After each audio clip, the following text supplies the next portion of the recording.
Kev Nash, presented by Kirkland and Summers.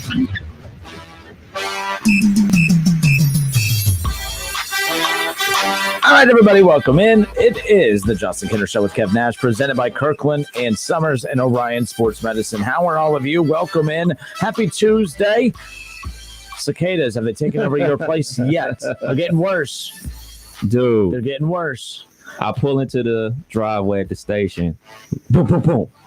I hit like a couple of them. Like that was the sound. How big are these? Yeah, like cicadas? It was. They're huge, dog. They're huge. I have my music up blaring. That's hit probably why I don't windshield, and then as I'm getting out the car, one lands on me. You know how big these things are. You try to flick them off, and you got to really thump them to get them up off you, man. So as I'm coming in the building, there's like two buzzing around the door, and I'm just trying to wait. And I just got to realize, like, they're not like bees. They're not like nasty insects that are going to sting you or anything like that. They're just ugly, and they make this loud, annoying noise. So I just powered my way into the building. That's how people feel like when they walk past my office. They hear me talking like it's just this obnoxious noise, and they just got to power through, and hopefully I don't stop to talk to them. But they're no joke. And I will say this, in all seriousness on this, like I saw an article yesterday I didn't even think about. Do you drive around with your windows down? Yes. Yeah. Be careful with that then. Like they said in Cincinnati, there's been like 3 accidents already. Like a couple of them have been fatal because people driving around with their windows down, and then they freak the hell out when the cicadas come in. And you know what I mean? Like I said, I'm not trying to make light of that because that could happen around here. It possibly has, but like I drive with my windows down all the time. So I'm just saying. And of course, they wait until we start our show to start mowing the damn grass. So all you hear is that in the background. I swear, I just, my temper is just, it's not good today. It's like they've been here all day, and literally the second the show starts, they get the mowers out right outside the window. Are you kidding me? Anyways. Clockwork. Yeah, I'd rather hear the cicadas in the background than that. But in all seriousness, that's crazy. I went golfing again yesterday. It is insane. Like, so I was out at Community yesterday, and they are everywhere. They are absolutely, I mean, they're over every tree. I mean, every time I go grab a club out of the bag, boom, they're just lined up all up and down the club. They're on your shoulder. There's nothing worse than right in your backswing. You look down, or you kind of like in your peripherals or whatever, you just start to see one sitting on your shoulder, and then you start freaking out and throwing everything. Unreal. But nonetheless, and I guess they're coming in 3 waves. This is only the first wave. Are you serious? Mm-hmm. There's more on the way? They're coming. There's a storm coming. You beat me to it. Speaking of a storm coming, again, I'm Justin Kinner. He's Kev Nash. We appreciate you hanging out, listen, stream, watch, whether you're listening on 1410 Wing AM, streaming at wingam.com, or watching us on Facebook and YouTube. We appreciate you no matter how you tune into the show and hang out with us weekdays from 3 to 6. If you're not familiar with the Facebook and YouTube stuff, head to Facebook. Everybody has Facebook. Search the Justin Kinner Show. Like the page. You can watch the show live. You can jump in on the comment section and interact with us that way and be a part of the conversation. Same thing on YouTube. Search ESPN Dayton's YouTube channel. Subscribe there. Be a part of all the fun Monday through Friday, 3 to 6 p.m. We got a lot on deck for you here today. I want to open up with this. Speaking of a storm is coming, I found this very interesting that, it's coming up. I guess there's going to be a big meeting on June 17th and 18th to discuss the future of the college football playoff format. Without getting into our opinions on the deep dive, I'm just curious, on a scale of 1 to 10, how would you rate the college football playoff format as it is right now, based on from the time it started in 14 to now? Is it better than the BCS system that was before? On a scale of 1 to 10, what are you giving it without any explanation behind it for right now? I give it a 7.5. A 7.5. 7.5. For me, I have to give it a big old 10. I have to give it a big old 10. I'm not saying that there's not flaws with the system, but I will say this. The flaws that exist with this system are going to be the flaws that exist with the 16 playoff. The same flaws will exist with an 8 or 12 or 16 team playoff. I think that flawed system is not the playoff or how we crown a champion. It's the fact that we have mislabeled what a D1 football program is. We have mislabeled we have too many teams under a D1 umbrella that too many athletic departments will not stomach their pride and admit that they probably don't deserve to be in the D1 umbrella rankings, and they will continue to stay in the D1 era, and they will continue to complain that they don't have the same opportunities as everybody else. That's the problem, in my opinion. Not a 14 playoff, not a 6, not an 8, not a 12 or anything like that. So with that being said, I found this interesting. And again, this was an article from ESPN's Heather Dinich, the committee to present a report on the college football playoff size. With everything I just said, it will expand. There will be more teams. It's a matter of whether it's going to be 6, 8, or 12. And what's interesting is based on the reports I read today, 12 seems to be where this is headed. Woo. And I've said this in the past. I'm not against more teams in the playoff. But what I am against is the full package. I think that college football, Kev, there's no sport out there that does a better job than college football in regards to keeping your attention from the beginning of the season to the very end. Major League Baseball opening day is such a big deal, right? Like you tune into opening day, you're intrigued for a week or two, and then you kind of tune out a bit. And then you come back around the All-Star break, see where your team, I mean, it's very regional, so we're following the Reds every day, but as far as like the rest of the league, I think maybe every other week I take a glance at what's going on around the rest of Major League Baseball, but I don't watch baseball religiously outside of the Cincinnati Reds or even Cleveland for that matter. Now, baseball, there's a lot of ebbs and flows, high interest levels, low interest levels, people come and go. It's not a very good format from beginning to end. I don't think that the regular season complements the postseason. The NBA, the regular season is garbage. It's horrible. We like it because we like the NBA, but I'm giving it and I'm basing my analysis on the reality of how people view the sport.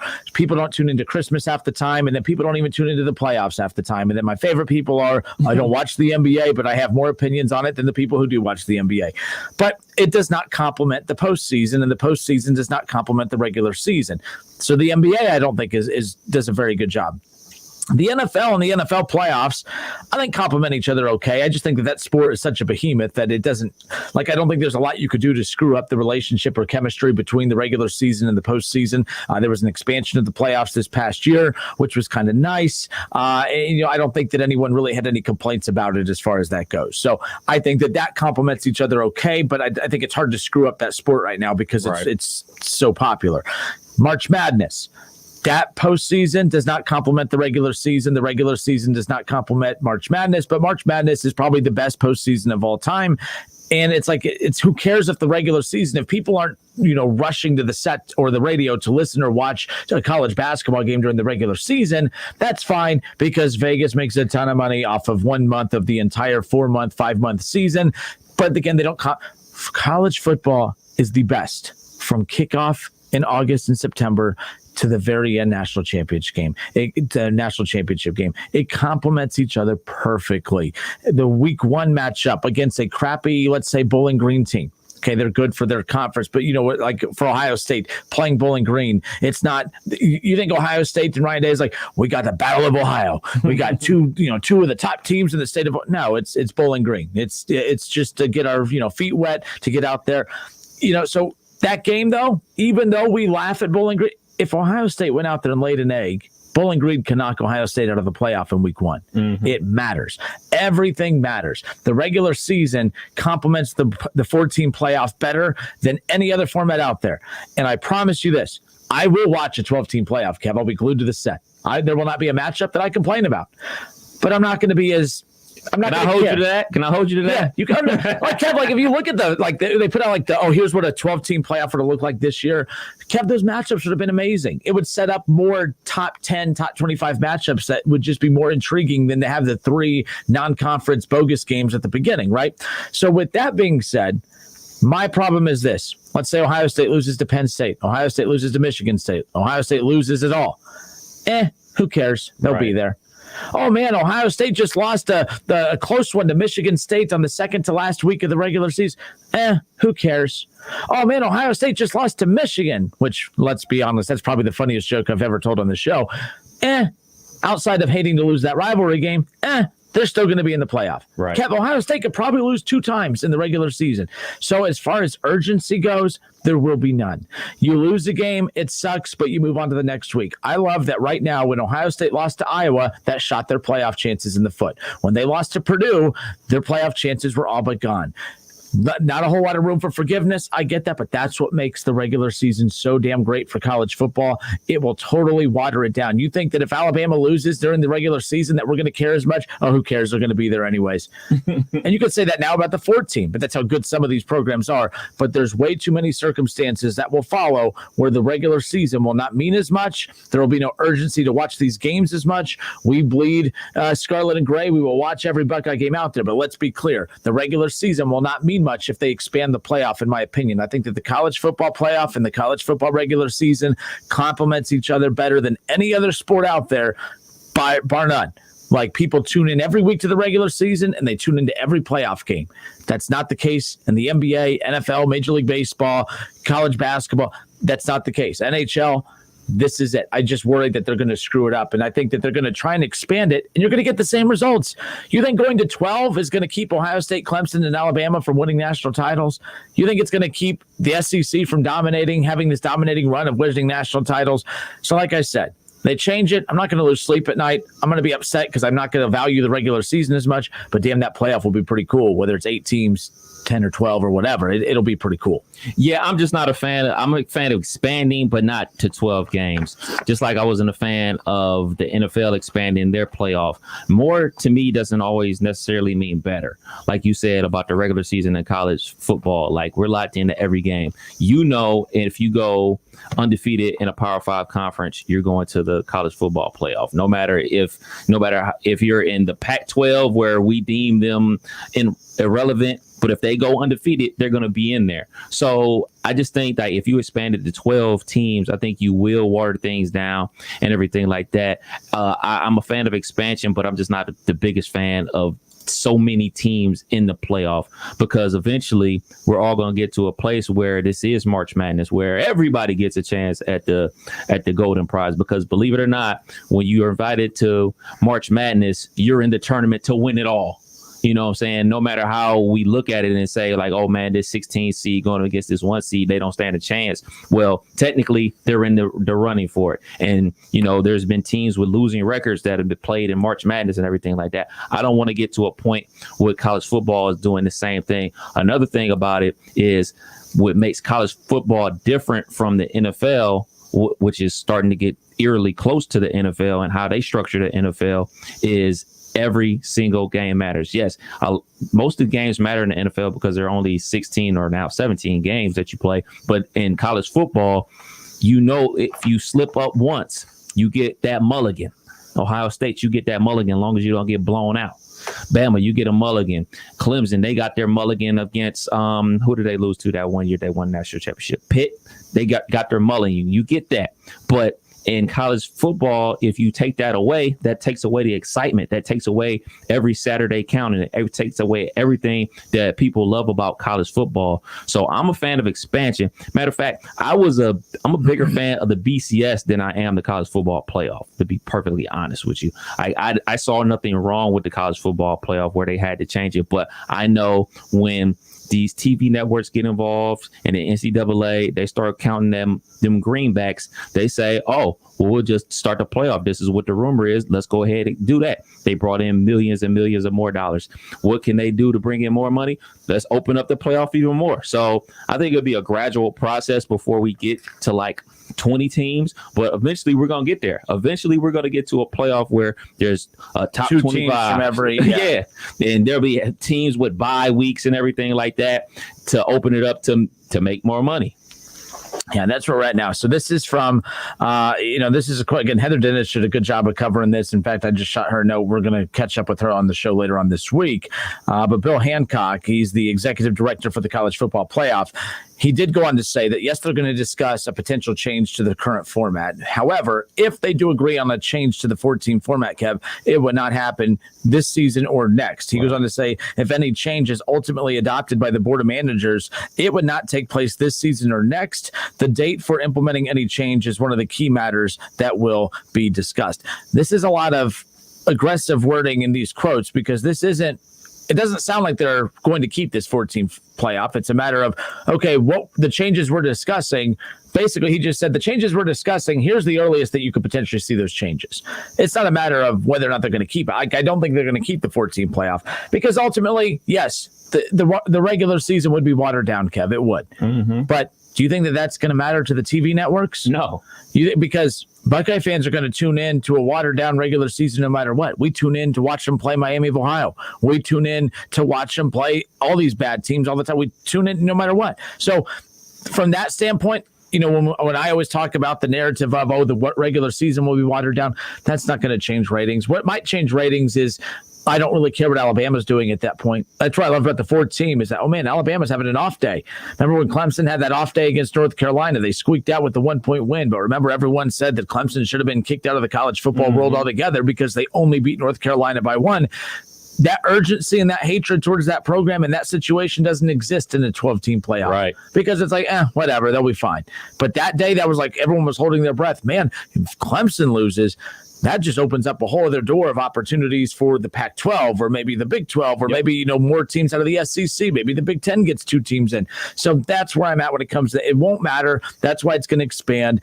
So no matter what my feelings are, it's going to expand. I just think that if it ain't broke, don't fix it. And that's the other thing. Usually when you change something, it's to address problems. It's to address because something's not working. Kev, what's not working? Well, let me ask you. You said you don't like this format. You don't like the playoff. Let me ask.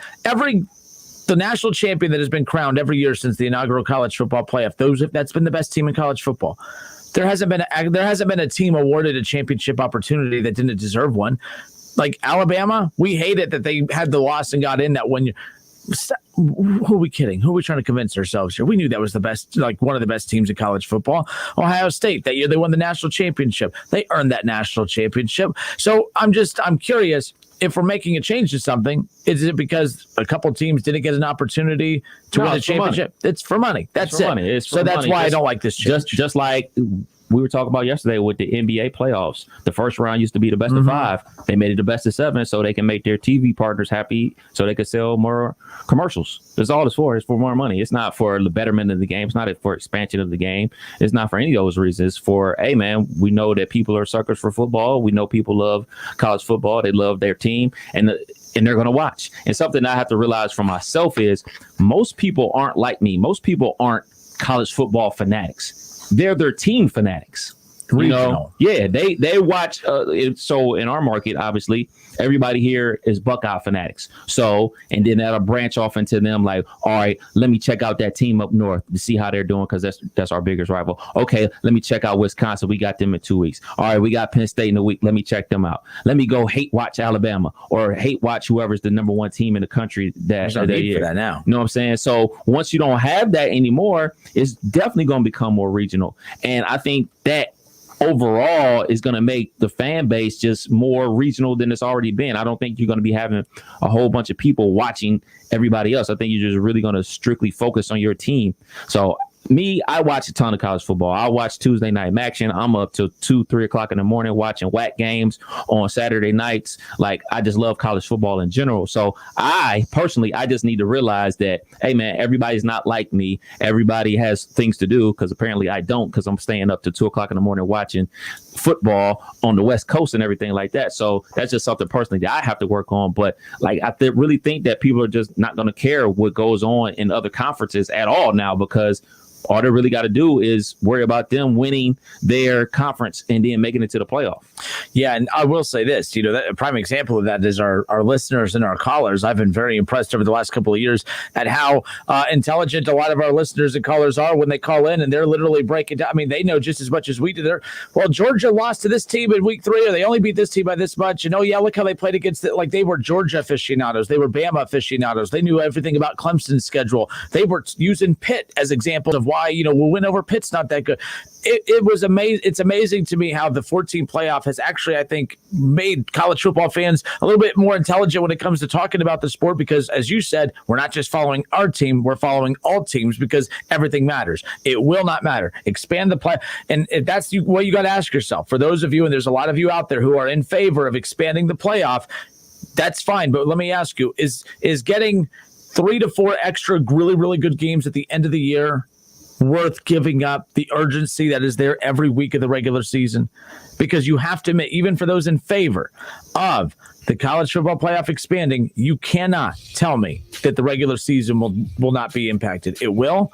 It's not an opinion. It's just a fact. Because like I said, when Ohio State lost to Purdue in a 14 playoff, that's why we panicked. That's why the whole Buckeye landscape was just totally destroyed that day, remember?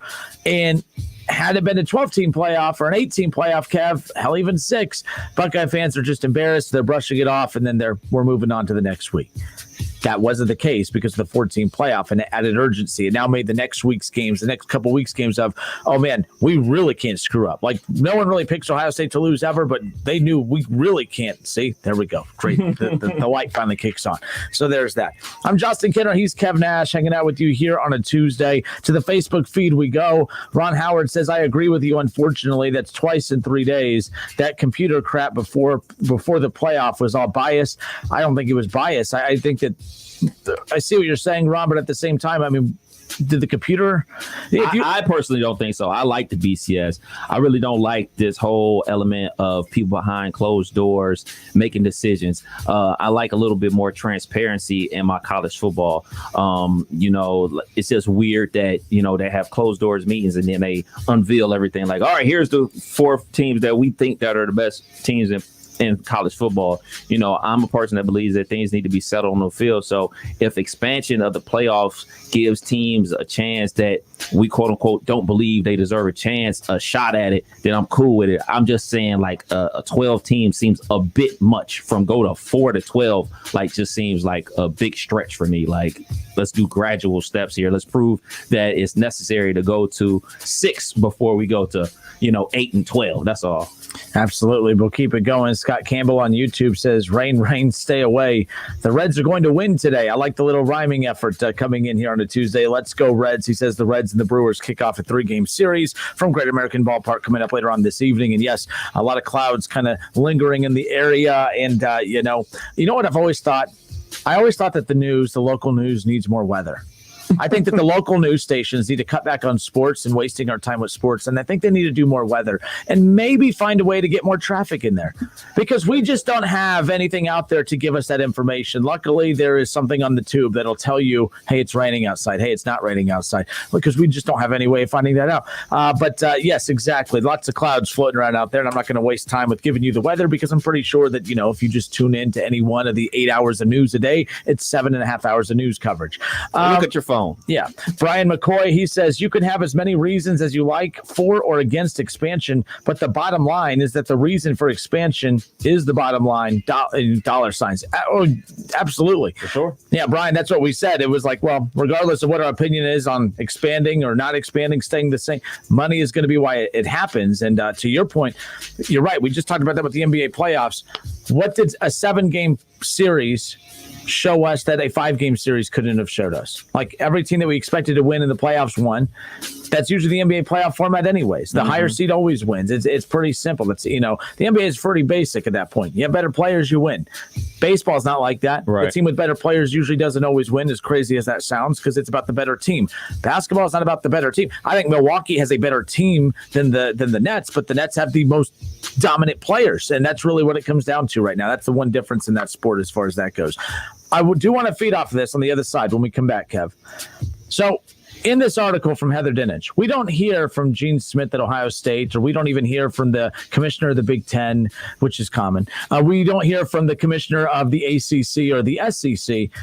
Why are we quoting the why are we quoting the commissioner of the conference that has not had a representative in the playoffs so much? Well, I might have just answered that, but at the same time, shut up. Your teams haven't deserved it. Your conference has not been good. We'll talk about that next. Don't go anywhere. Listen, stream, watch. It's the Justin Kinner Show with Kev Nash, right here on Dayton's ESPN Radio, 1410 Wing AM. ESPN 1410 Wing AM weather. This afternoon will be cloudy with showers and possibly a thunderstorm, a high near 84. Tonight's going to be mostly cloudy with showers and possibly a thunderstorm, a low near 68. And tomorrow's going to be cloudy with showers and possibly a thunderstorm, a high near 80. I'm Pete Spivak for 1410 ESPN Radio. Pick it up, guys. Pick it up. At Bowles Builders, demand is through the roof. To keep up, his business needs a stronger foundation. Cut the saw, all right? Just one sec. Bowles Builders, this is Bow. This weekend? Yeah, we can do it. Indeed can help him hire the people he needs. I need Indeed. Indeed you do. When you sponsor a job, you immediately get your short list of quality candidates whose resumes on Indeed match your job criteria. Visit Indeed.com/credit and get $75 towards your first sponsored job. Terms and conditions apply. At Charmin, we heard you shouldn't talk about going to the bathroom in public, so we decided to sing about it. I love my Charmin Super Mega Golden Rolls, yeah. Goes last long, it's TP Gold, yeah. Charmin's got 6 rolls in one, lasts forever on my buns. Only Super Mega when I'm cleaning. Charmin's got my booty believing. Charmin Super Mega Roll is 6 regular rolls in one. Enjoy the go with Charmin. When the forgotten poor are in need of healing, they wait for a ship unlike any other. Mercy Ships, a floating hospital staffed by volunteers, heroes of mercy who donate their time to save lives. Every human has the right to have a place at the table of the human race. If you could just see the smiles that you get when lives have been changed, then it would make it all worth it. To learn more about Heroes of Mercy, go to mercyships.org. All right, we have goat yoga lattes coming up in the yoga room. Hey, Regan, can you go At Finley's Fitness, personal trainers shouldn't have to personally do everything. Engage that core. That class started 2 minutes ago. I am late. Hey, Dylan, can you... Indeed can help them hire the people they need. I need Indeed. Indeed you do. When you sponsor a job, you immediately get your short list of quality candidates whose resumes on Indeed match your job criteria. Visit Indeed.com/credit and get $75 towards your first sponsored job. Terms and conditions apply. I can't take this anymore. I have nowhere to go. I lost my job. I feel alone. Crisis Text Line is here to help day or night. Text 4HOPE to 741-741 for free and confidential support. Text with a trained volunteer to move from that hot moment to a cool calm. Germain Honda Beaver Creek is your local Honda dealer, and now is a great time to buy. For a limited time, Honda has extended 0% financing on the 2021 Honda Passport, Honda HR-V, Honda Pilot, and the 2021 Honda Odyssey for well-qualified buyers. See me, Sales Manager Jason High, for the complete details. We are located at Route 35, just east of 675 between Xenia and Beaver Creek. Germain Honda Beaver Creek, the right car, the right price, the right way. Because it's my vision, I take the most studied eye vitamin brand. Because it's my vision, I take the eye vitamin brand backed by 20 years of research. Because it's my vision, I take PreserVision. Age-related macular degeneration is the leading cause of vision loss in adults over 60. That's why the National Eye Institute did 20 years of clinical studies on the formula that's found in PreserVision. From the eye experts at Bausch & Lomb, PreserVision AREDS 2 formula eye vitamins contain the exact nutrient formula recommended by the National Eye Institute to help reduce the risk of moderate to advanced AMD progression. Because it's my vision, I made a plan with my doctor that includes PreserVision. Find PreserVision in the vitamin aisle. Available at Walmart. These statements have not been evaluated by the Food and Drug Administration. This product is not intended to diagnose, treat, cure, or prevent any disease.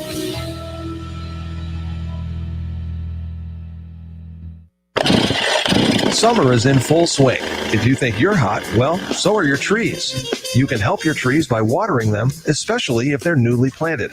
During the hot, dry summer months, your trees could use a water boost.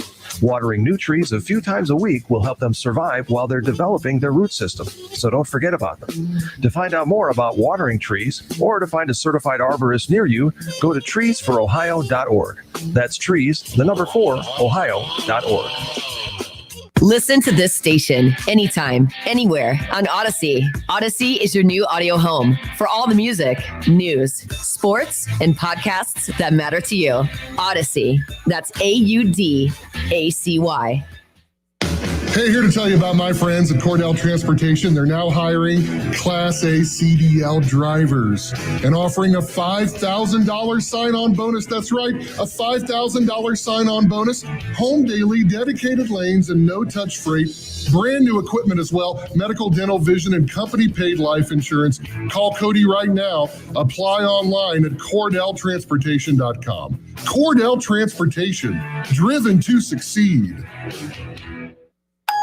Okay, let's play a little game. How many pairs of footwear do you think Skechers has sold? 100 million? 200 million? 500 million? Not even close. Schunak the Magnificent, over 2 billion with a capital B. Why? Because so many people worldwide have discovered that with every pair of Skechers, comfort is included. So once they try them on, they fall in love with the comfort. Then they get another pair, and another, and another. And how do Skechers include comfort in every pair? By being a comfort technology company and putting comfort innovations in every nook and cranny of their footwear, with features like air-cooled memory foam, hyper-burst foam, breathable knits, ultra-go cushioning, and more. And comfortable fits like relax fit, stretch fit, wide fit, seamless fit, arch fit with expert certified arch support, just to name a few. So if you're looking for stylish footwear that doesn't cost a fortune and feels like $1 million, get yourself a pair of Skechers. Because no matter what pair you choose, you can be guaranteed one thing: they'll be comfortable right out of the box. Find them at Skechers.com, a Skechers store, or wherever stylish footwear is sold. Mattress Firm's best Memorial Day sale ever has been extended for a limited time. Shop and save up to $500 on top-rated brands like Sealy and Sleepy's. The Reds are on the radio. Every hit, every strikeout, every Reds victory. You can catch all of the action all season long right here on Dayton's home of the Reds, 1410 ESPN Radio. College football playoffs, Browns, Bengals, Buckeyes, and more. Catch the Keith Fire Show Mondays at noon on 1410 ESPN Radio.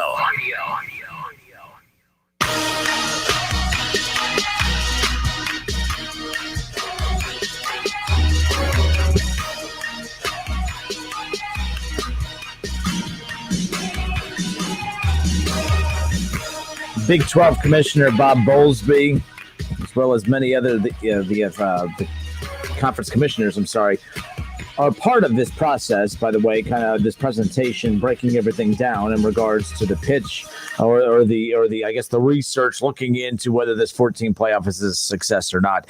And I feel like it's a waste of time. Like, Kev, the college football playoff committee or whoever's in charge of this, the commission group, that they're really doing a good job of making everybody feel like they're a part of this decision-making process. Like, because what this ultimately comes down to is what we've talked about, money. Mm-hmm. So I find it odd that you have guys like Bowlesby of the Big 12, and you look at the Pac-12, and you look at some of the – they're interesting to me because they're all coming out and saying, well, what we're looking at is, and what we're pitching is this, and what we want to accomplish is this, when really – is this just a big old charade from the college football playoff committee, basically making everyone feel like they are a part of the conversation when ultimately they probably already know what they're going to do? Like, do you think that there's anything that these guys are going to pitch that the committee has not already thought about or considered when it comes to this big – like, you don't think that they're well-versed on everything that goes into the 14 playoff versus 6, 8, 10, 12, or 16 team playoff? Like, ultimately what this comes down to is money. And that's why I feel like this is just a charade. This whole meeting that they're having and letting all of the commissioners of each Power 5 and some of the even non-Power 5 conferences be a part of this, it's a waste of time. It's making all of them feel like they have a seat at the table and they all have a say in the decision that they have no actual say in, to be honest with you. Because every commissioner can come in and say, Kev, we want 8. And the College Football Playoff Committee and the powers that be, being the money, can say we want 12, and there'll be 12. Right. Yeah, I feel what you're saying. I think that each commissioner should have, their right to speak at there, because they're representing their constituents, their schools from each conference, and I'm sure their ADs are telling them, well, make sure you tell them this. Well, make sure you tell them this. So they're relaying the information from all, in the Big 12's case, from all their 10 schools, and in the Big 10's case, all our 14 schools. But anyway, all those schools, they're relaying all the information they're receiving from the ADs, and the ADs are getting information from the coaches. So they're inundating them with the information that, what they want. So what they're trying to sell their conference, because it's all about getting your conference more love. You know what I'm saying? That's their job, to try to get their conference, that bump, that factor that, Ohio State and Alabama get, that discretion. Like, all right, if we have this situation going on with us, don't forget about our conference, because, in the Big 12, we play everybody. All our teams play everybody. We don't have a schedule where you don't play everybody on that's in our conference. We play everybody. And in the Big Ten's case, they're going to be talking about how tough the Big Ten is. We got X amount of ranked teams in the top 25 each and every year, and the SEC is going to talk about all the championships that they've won. So everybody has their own things that you're trying to bring to the table to sell them on why they should go with their version of the playoff in some type of way to bring it to their favor. Oh, and I don't disagree with anything you just said, mainly, but my point is what I mean is there's not a good enough reason out there that the committee is going to consider from what they're saying when their mind's already made up. Like, they already know that they're expanding. into how many. So with everything you just said, I agree 100%. Like Bowlesby and everyone, they're going to come and they're going to pitch their different ideas of how their conference has been impacted by only having 4 versus letting 6 in or whatever. But what I mean by that is it's just a waste of time because they're all going to bring good points to the table, but you don't need good points to make a financial decision like what they're about to make. For instance, do you think there was any real good bullet pointed reasons as to why the NBA playoffs needed to go from 5 to 7 games? No, but they probably pitched it. Here's some ideas why it needs to happen or doesn't need to happen when really all along, we're going to 7 games. Like it's more revenue, it's more commercial inventory, it's more money in the TV deals. Like that's ultimately what it comes down to. No, I agree. Every conference is going to approach. But here's the deal too. So Lamar Shelley on Facebook, he chimes in, Kevin. He says that every playoff or tournament has at least 6, definitely need more than 4. Here's why 4. I mean, look, we've talked about why 4 works. 4 makes, it creates urgency. I don't know why we've created this weird false fake narrative that never existed in the history of the description of what the college football playoff was supposed to be. And it was never supposed to be equal representation of conferences. It was strictly, I'm tired of the conferences crying victim here when they're destroying their own conferences. Like not destroying their own conferences. I shouldn't say it like that, but like just sometimes your conference isn't good and sometimes your teams aren't good. And the Pac-12 has not been great, Kev. They haven't been good enough. Like, is anyone out there, has the Pac-12 really been victimized by this 14 playoff? No, they had ample opportunities, especially Oregon. Oregon seems like they play Auburn like every other year. And, they end up leading early and then they falter down the stretch in the fourth quarter and end up losing by 3 points. So Oregon has been a very good football team. And I think Oregon gets lumped into what the rest of the Pac-12 has been, underachieving and everything like that. You look at Oregon, not last year because last year was just a mess. Yeah. So you look at the year before that when Herbert was the starting quarterback out there, they were in line to get that 4th spot, even though they had lost to Auburn earlier in the season, but they end up losing to Arizona State. And then that knocks them out. You know what I'm saying? So I think that the Pac-12, their biggest situation is the team that should be the best, USC, isn't performing the best. I think Oregon is performing at the clip that Oregon should perform at. I think Oregon is performing at a top 10 level, a top 10, top 15 level. That's what they should be. But USC should be performing at a top 4 level, and they're not. You know what I'm saying? So, they get rated a ton by Oregon. Ohio State's out in California making plays, getting guys now. Alabama's out in California. And, Najee Harris, he's from Oakland, everything like that. So when you do have schools like Ohio State and Alabama plucking, supreme talent like that out of your state, and then Oregon coming down with those cool uniforms, scooping up guys, that's going to make it tough on USC. So the teams that the Pac-12 needs to look at is USC and Oregon to hold the weight of the conference, because those are the only 2 that are valuable. Those are the only 2 that people will even give a second thought to say, okay, we'll give you guys the benefit of the doubt. Maybe it's off of brand recognition with USC because USC hasn't been USC for quite a time now, but they have that brand name. So people will give them the benefit of the doubt. If they just have one loss, they'll give them the benefit of the doubt. Oregon, if you have 1 loss like they did the year before to Auburn, they'll probably get the benefit of the doubt. But everybody else, they're not willing to do that with. So the Pac-12 has their work cut out for them.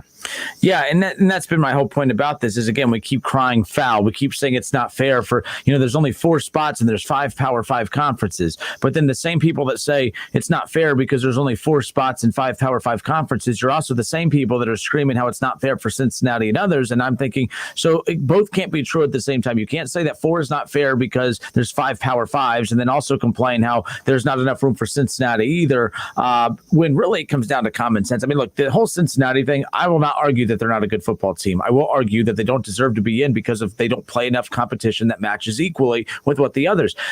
It's a system that's not fair, but it's not the playoff format that's not fair. I don't think it's the playoff format at all. I just think it's like what I said earlier, our definition of what D1 is, it spans too far. There's always going to be a gap in everything. NBA, there's a gap from the worst team to the best team, obviously. Same thing in the NFL and others. I mean, you look at the Bengals compared to a really, really good team like the Browns. There's quite a gap right now. But there's always a gap. But it's beyond insane to me that Bowling Green and Ohio State are considered D1 schools. Mm-hmm. And that's not Bowling Green's fault. It's not Ohio State's fault, but that's what we're playing with. We're playing with such a wide disparity in talent gaps and revenue gaps and resource gaps, and then saying, oh yeah, well, you're all D1 teams, you all have the same opportunity. No, you don't. Yeah, that's why the whole college football, and not even college football, college sports in general is a farce, because when it started way back in the day, everybody was on equal playing field, or it was seemed to be on equal playing field when, everybody's playing football and all their collegiate sports and everything like that. But then there was a money boom, and then you fast forward to the mid 90s, where teams like a Nebraska, teams like a Oklahoma decided to sue the NCAA and say, hey, we want to have the right to sell our TV network to our local people, our local vendors, for more money. And they won that. So before that, I talked about this before, you used to be able to have to, if you wanted to see Keyshawn Johnson in USC, you want to see Keyshawn Johnson, the star wide receiver out there, you had to pay-per-view. Like we had the pay-per-view for the Floyd Mayweather and Logan Paul fight over the weekend. You would have had to do that to watch USC and UCLA back in the 90s. So they won that, and then they sold their rights to show their games on ABC or CBS or NBC and everything like that, like Notre Dame had the opportunity to do. So those schools forfeited their rights to complain about kickoff times, because now the TV networks control what time you kick off, because they're kicking you a lot of money. So it's all a farce. This whole thing is a farce to actually believe like this is equal playing field. There will never be an equal playing field, because if you're a team or a school like a Bowling Green whose enrollment is less than half of what Ohio State is, you'll never have the endowment money that Ohio State has. You'll never have that.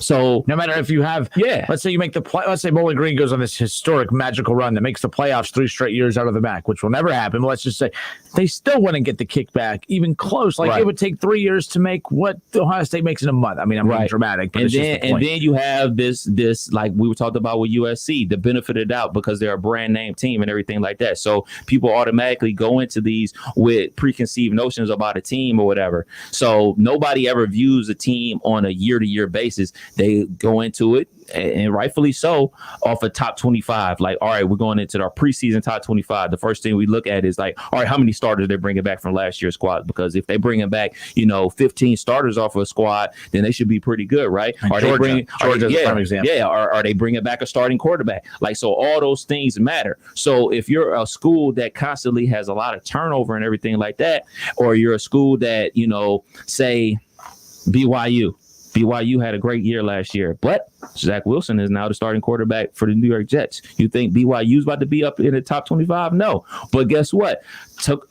Mac Jones is now in the NFL. They're starting receivers in their NFL. That's 2 of them. Starting tackles in the NFL. They're starting centers in the NFL. They're starting running backs in the NFL. But Alabama, they're going to be ranked in the top 25 because of last year and their name recognition and the recruiting and everything like that. It'll never be equal. The non-Power 5 teams will never get the love that the Power 5 teams get, because they don't have the money that those Power 5 teams have. And that's just the way it is. That's why teams like TCU and Utah made the play to get into the Pac-12 and into the Big 12 and everything like that. And that's why, and that's why when the Big East folded, UC was left in limbo. They tried to get into the Big 12. They tried to jump into the SEC. They're in limbo. They tried to jump into the Big 12, into the Big 10. A certain school in Ohio kind of said no.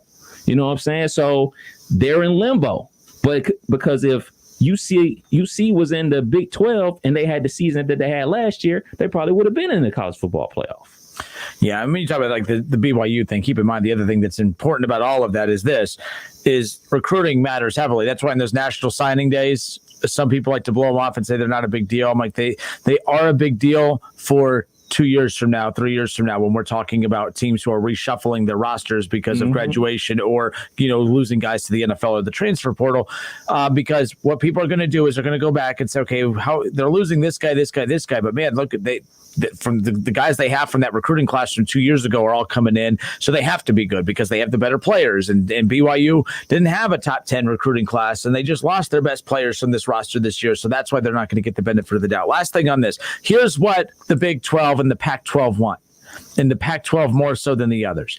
No one has ever said that the 14 playoff was going to be fair to all 5 Power 5 conferences. That's not the case. No one said that the 14 playoff was going to be fair to the non-Power 5 conferences. Like, the bottom line is you have opportunities. Like, you create your schedule. If you're Cincinnati, toughen up your schedule. Stop playing weak teams. Play more of your Notre Dames. Play more of those games that you have on the schedule, which they've done a good job on. But stop playing the Bowling Green. Stop playing those games. Because technically, how I look at this, Kev, is while Ohio State starts in reverse, they play their Bowling Greens and their Akrons and their bad teams early because they're about to go balls to the wall in the Big Ten.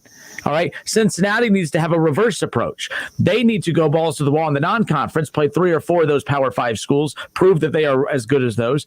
And then because their off days come in their conference against the not as talented teams that everyone else is going up against in that. So you can't schedule like Ohio State. You can't say, oh, well, we're scheduling easy teams in the early going just like Ohio State is. Yeah, well, Ohio State gets to play Penn State, Michigan, and teams like that. You get to play who? On a good year, UCF is number 24 in the country, and you're bragging about how you beat a top 25 team. We've seen beating the number 24 team in the country doesn't have as much weight as all the top 10 opportunities that the Big Ten and others get. But here's what the Big 12 wants, Kev, and the Pac-12. What they want is they want to still have a chance to make the playoffs, all while their programs in their conference aren't very good. USC, like they would rather blame the 14 playoff for why they haven't had a representative in than actually say, USC, will you get your crap together? You're one of the biggest brands in sports, and you've gone on almost a decade now without being able to figure it. Actually, no, not almost. You have. It's been well over a decade since USC has been nationally relevant. There's been little glimpses here and there of hoping that it can come together, but they screw it up. Oregon hasn't been able to, not get that big loss at the end of the season. They've had their opportunities, as you pointed out, self-inflicted wounds. How about the fact that, UCLA gets Chip Kelly?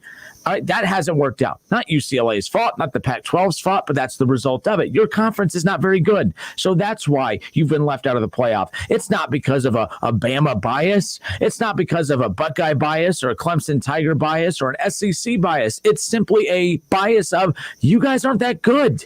And as soon as you improve and you have more top 10 programs who stay there regularly, then your situation will improve. But until then, you don't get to be bad and be the victim at the same time by the playoff. Who's a victim of the playoff right now, Kev? The victim, one could argue by you. So hold on, let me ask this first. You don't think biases are involved in the college football playoff?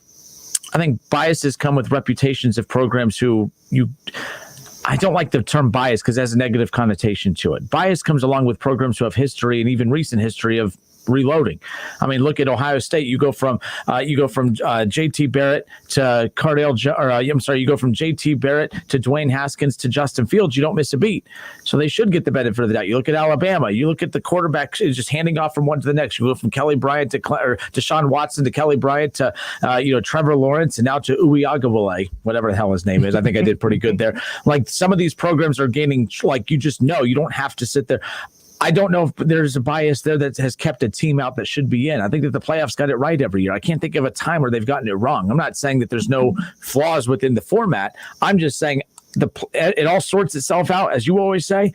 I think the playoff has always sorted itself out, and I don't think there's been a champion that's non-deserving or 4 teams in the playoff that have been non-deserving as far as that goes. I think we can look back to the very first college football playoff and the team that we root for, Ohio State. At the time, TCU was had 1 loss, and I believe that Baylor had 1 loss. Mm-hmm. And Ohio State was behind both teams. Obviously, that magical night in Indianapolis, I was there. It was like 50-something to nothing over Wisconsin. Complete beatdown. So that's where, even though I was extremely happy that Ohio State got in and then ultimately won the national championship, that is a point that the Big 12 can point to and say, hey, man, hold on, dude. We had 2 teams that were ahead of them, and they jumped us. And all these strength of schedules and all this mumbo jumbo, all these analytic stats say that we're a better football team than them. Now, Ohio State fans will say, hey, man, we went on to win the whole thing, so we're deserving. I just simply taking a step back as a college football fan would say Ohio State got in because they're Ohio State and y'all TCU and y'all Baylor. That's the fact. That's a fact that Ohio State has a bigger brand than TCU and Baylor combined. So those are the things that the Big 12 will point at and say, hey, man, we got to chill with all these biases. Like that's a real situation. And an argument for the Big 12 to say, hey, man, y'all got in with y'all big dog team. With Oklahoma when they had one loss over another team the year that they lost to Alabama with Kyler Murray. Like they got in. So biases are out there a ton. If you have a brand name team that brings a ton of viewers, that has tons of history in college football, you will get the nod over another team that doesn't have so much. Well, I would agree with you on that about Ohio State if the Big 12 had a Big 10 or Big 12 title game at that time. I don't think that was less about bias and more of a message being sent to. Now, Notre Dame, like, here's the team that I'd be pissed about. Notre Dame. You just don't like ND. No, I don't like cowards who won't join a conference. I don't like cowards who won't join a conference. So that's getting all the money. They're getting the money, and that's the fine. name of the game. Ohio State's making pretty damn good money to conference. No, you're not wrong though. Like I won't disagree. Like I get it. It doesn't matter though. I still think it's cowardly. Like here's the deal. That whole thing was about the college football playoff sending a message to the Big 12. Get a title game. We're rewarding Ohio State because they took care of business in their Big 10 title. Like that's basically what that came down to. TCU and them did not have that at that time. I do believe that the Big 12 had a title game. Ohio State's not the inaugural national champion of the college football playoff era because I don't think they get in at that point. I think the TCU or whoever in the Big 12 would have been honored with that. That's just my opinion. I mean, look, Ohio State, now let's be clear. If Wisconsin or Penn State or another Big 10 team was the Ohio State in that scenario, maybe they don't give them the rub. So maybe I can go down that path with you and say, okay, I can meet you halfway there. But I do believe that Ohio State didn't get a biased rub in that scenario. That was more of a, we're sending a message to these conferences, get a title game. And it worked.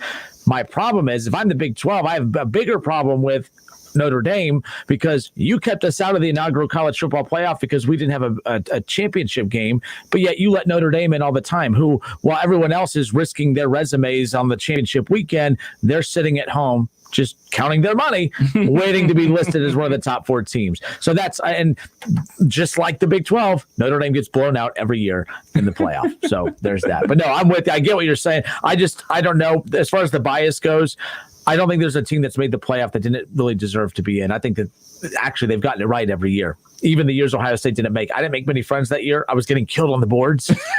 Okay, I was getting killed on the message boards, apparently, as someone had put it toward me a few years ago, just for calling out, hey, don't lose to Purdue. Or if you lose to Purdue, don't get blown out. If you lose to Iowa, don't get blown out. Like, it's that simple. It's really not that hard. People out there who think that and that's the thing.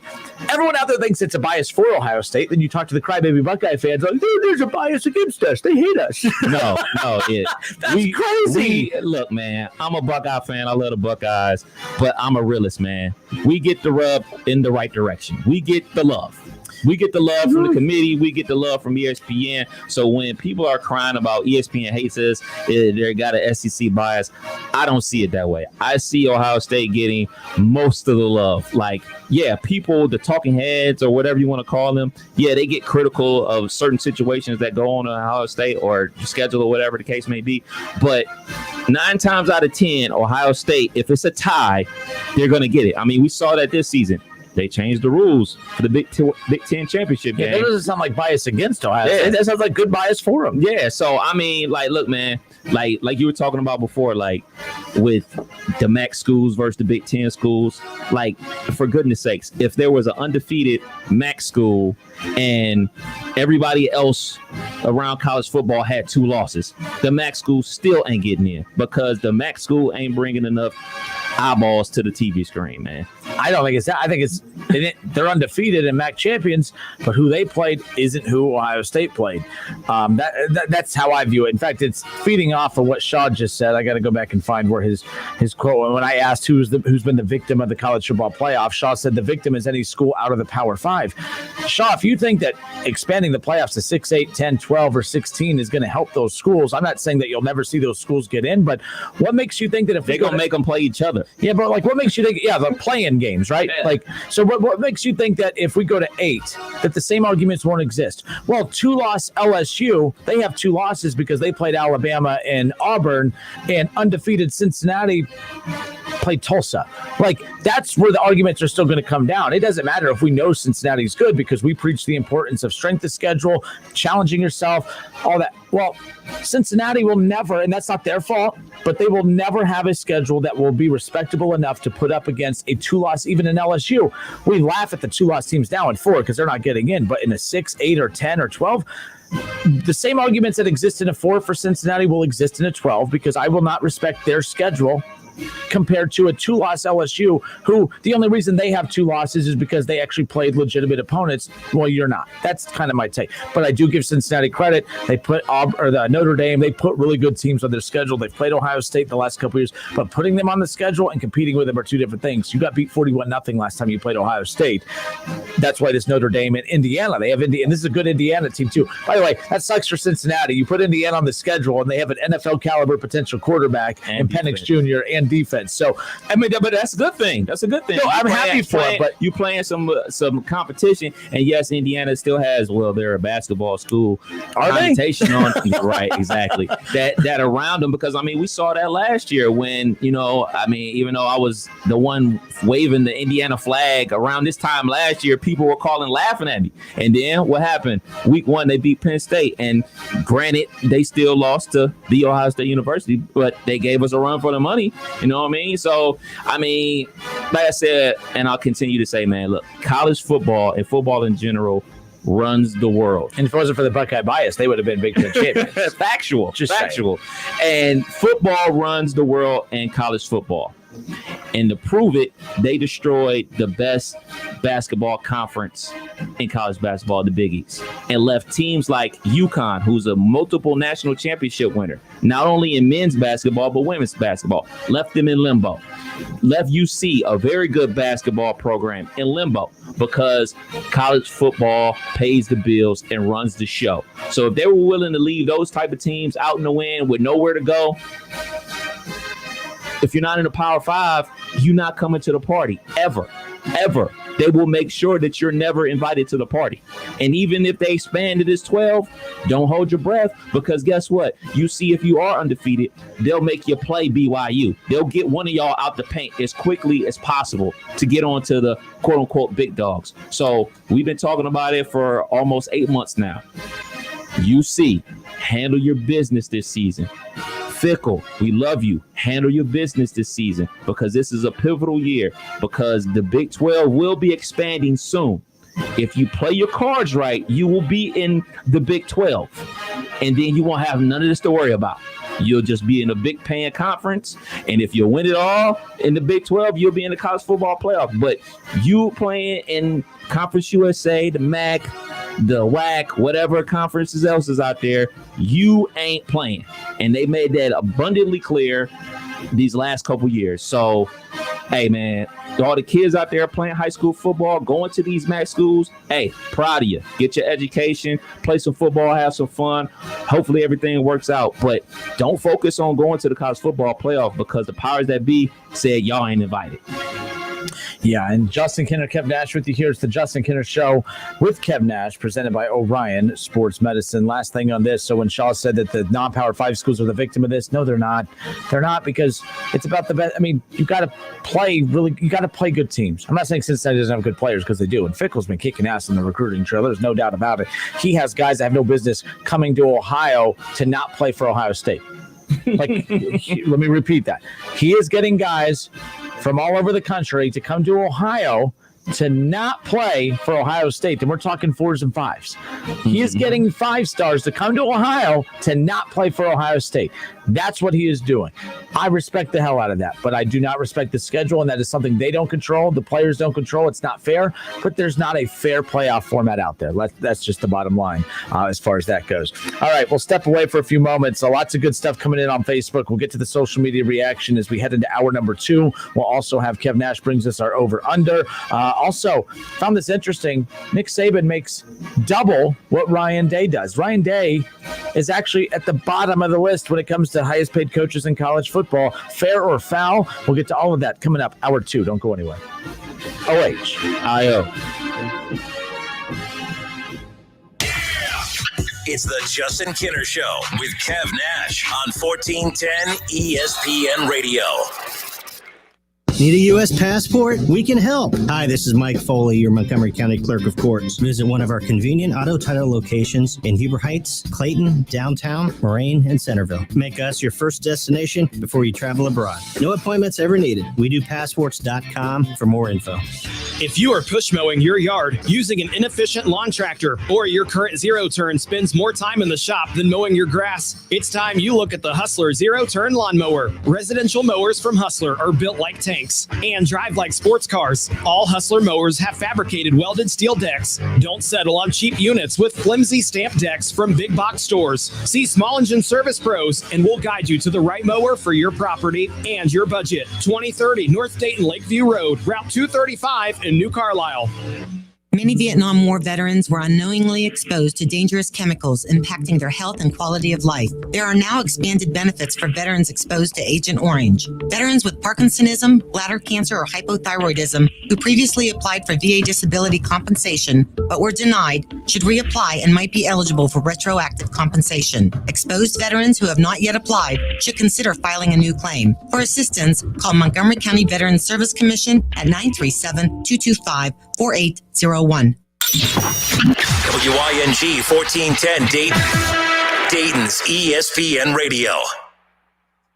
Hello, it's John Kozik, founder and president of TurboTrack Realty, and I buy houses as is, fast for cash. Call me today for an all-cash offer on any of your properties, and we can close within days at 614-362-2000, 362-2000. Do you own a property that's outdated and needs thousands of dollars in repairs? Great, I'll buy it. I'm a private real estate investor who can solve your real estate problems fast for cash. Do you want to sell and just be done with it? Okay, great. I buy vacant properties, boarded up houses, pre-foreclosures, and inherited properties. I also buy apartment buildings, rental portfolios, divorce homes. I even buy my tenant won't pay me the rent houses. I look forward to solving your real estate problems today. Give me a call for an all-cash offer at 614-362-2000, 614-362-2000. You have empty office space to fill or home office to create. You know what you need. You know what you'd like. But you also have a pretty good idea after you've shopped around the usual places what you need and what you like might not happen. Well, then you haven't been to Charles Larrick's Warehouse Outlet. Nobody has their selection. Nobody has their discounts. And every week there's something new. If you need office furniture, Larrick's Warehouse Outlet can sell it to you for half the price and below manufacturer's selected prices. Half price and below on hundreds of items. Selection from budget to the best. Really, desks from $50 to $5,000. Filing cabinets from $25 to $500. Before you go anywhere else, do yourself a favor and come to Larrick's Warehouse Outlet. With 25,000 square feet of selection, you're not going to go anywhere else. Larrick's Warehouse Outlet at 23 McOil Avenue, Dayton. Open Monday through Friday, 9 to 6. Larrick's, continuing the tradition. Hey, we get it. You don't want to be hearing a Progressive commercial right now, so let us tell you something you do want to hear. You are powerful. You're a warrior who bathes in your enemy's tears. Then you step out of that refreshing tear bath and into a bathrobe that somehow looks good on you. Yeah, you can pull off a robe. There. Don't you feel better? You'll also feel better when you save money for driving safely with Snapshot from Progressive. Savings you can use to buy more robes. Progressive Casualty Insurance Company and affiliates. Snapshot not available in California, North Carolina, or from all agents. Napa know-how. Some things just go better together, like a 5-quart jug of Napa full synthetic motor oil and a platinum filter for $26.48. It's like bacon and eggs, hot dogs and mustard, or Joni and Chachi. Ask your dad about it. That's Napa full synthetic and a platinum filter for $26.48. Quality parts, helpful people. That's Napa know-how. Napa know-how. General States pricing. Sales prices not include applicable state, local taxes, or recycling fees. Offer ends 6/30/21. It's time for some straight talk. Sure, saving money feels good, but cutting your wireless bill in half? That feels really good. Like walk-off home run in the 9th inning kind of good. Okay, maybe not that good, but pretty darn good. With Straight Talk, you can get 25 gigs of high-speed data for $45 a month, up to 50% less than the other guys. Plus, no contract. All on America's best networks. Why pay a whole lot when you can pay half? Straight Talk Wireless. No contract, no compromise. Goodyear knows the importance of keeping momentum as you head down the stretch. Momentum starts with movement. It's pulled from the air like a contested rebound. Momentum builds with steals and fast breaks, and is proven by deep threes as the shot clock expires. Momentum is how we change the game. And now it's time to discover where it can take us. Goodyear, more driven. When you need an expert to help navigate the home loan process, Rocket can. When you want the ability to adjust your loan options in real time, Rocket can. Rocket Mortgage. It's time for some straight talk. Sure, saving money feels good, but cutting your wireless bill in half, that feels really good. Like walk-off home run in the 9th inning kind of good. Okay, maybe not that good, but pretty darn good. With Straight Talk, you can get 25 gigs of high-speed data for $45 a month, up to 50% less than the other guys. Plus, no contract. All on America's best networks. Why pay a whole lot when you can pay half? Straight Talk Wireless. No contract, no compromise. It's so on. The SiriusXM Listen Free event is happening now. Just press the Sat button in your car to hear over 100 channels, including ad-free music of every kind, plus sports play-by-play and talking news for everyone. Enjoy even more free when you download the SXM app. Hear expertly curated podcasts, ad-free extra channels of music for any mood, SiriusXM video, and the ability to create your own Pandora music stations. Don't miss out. Listen free now.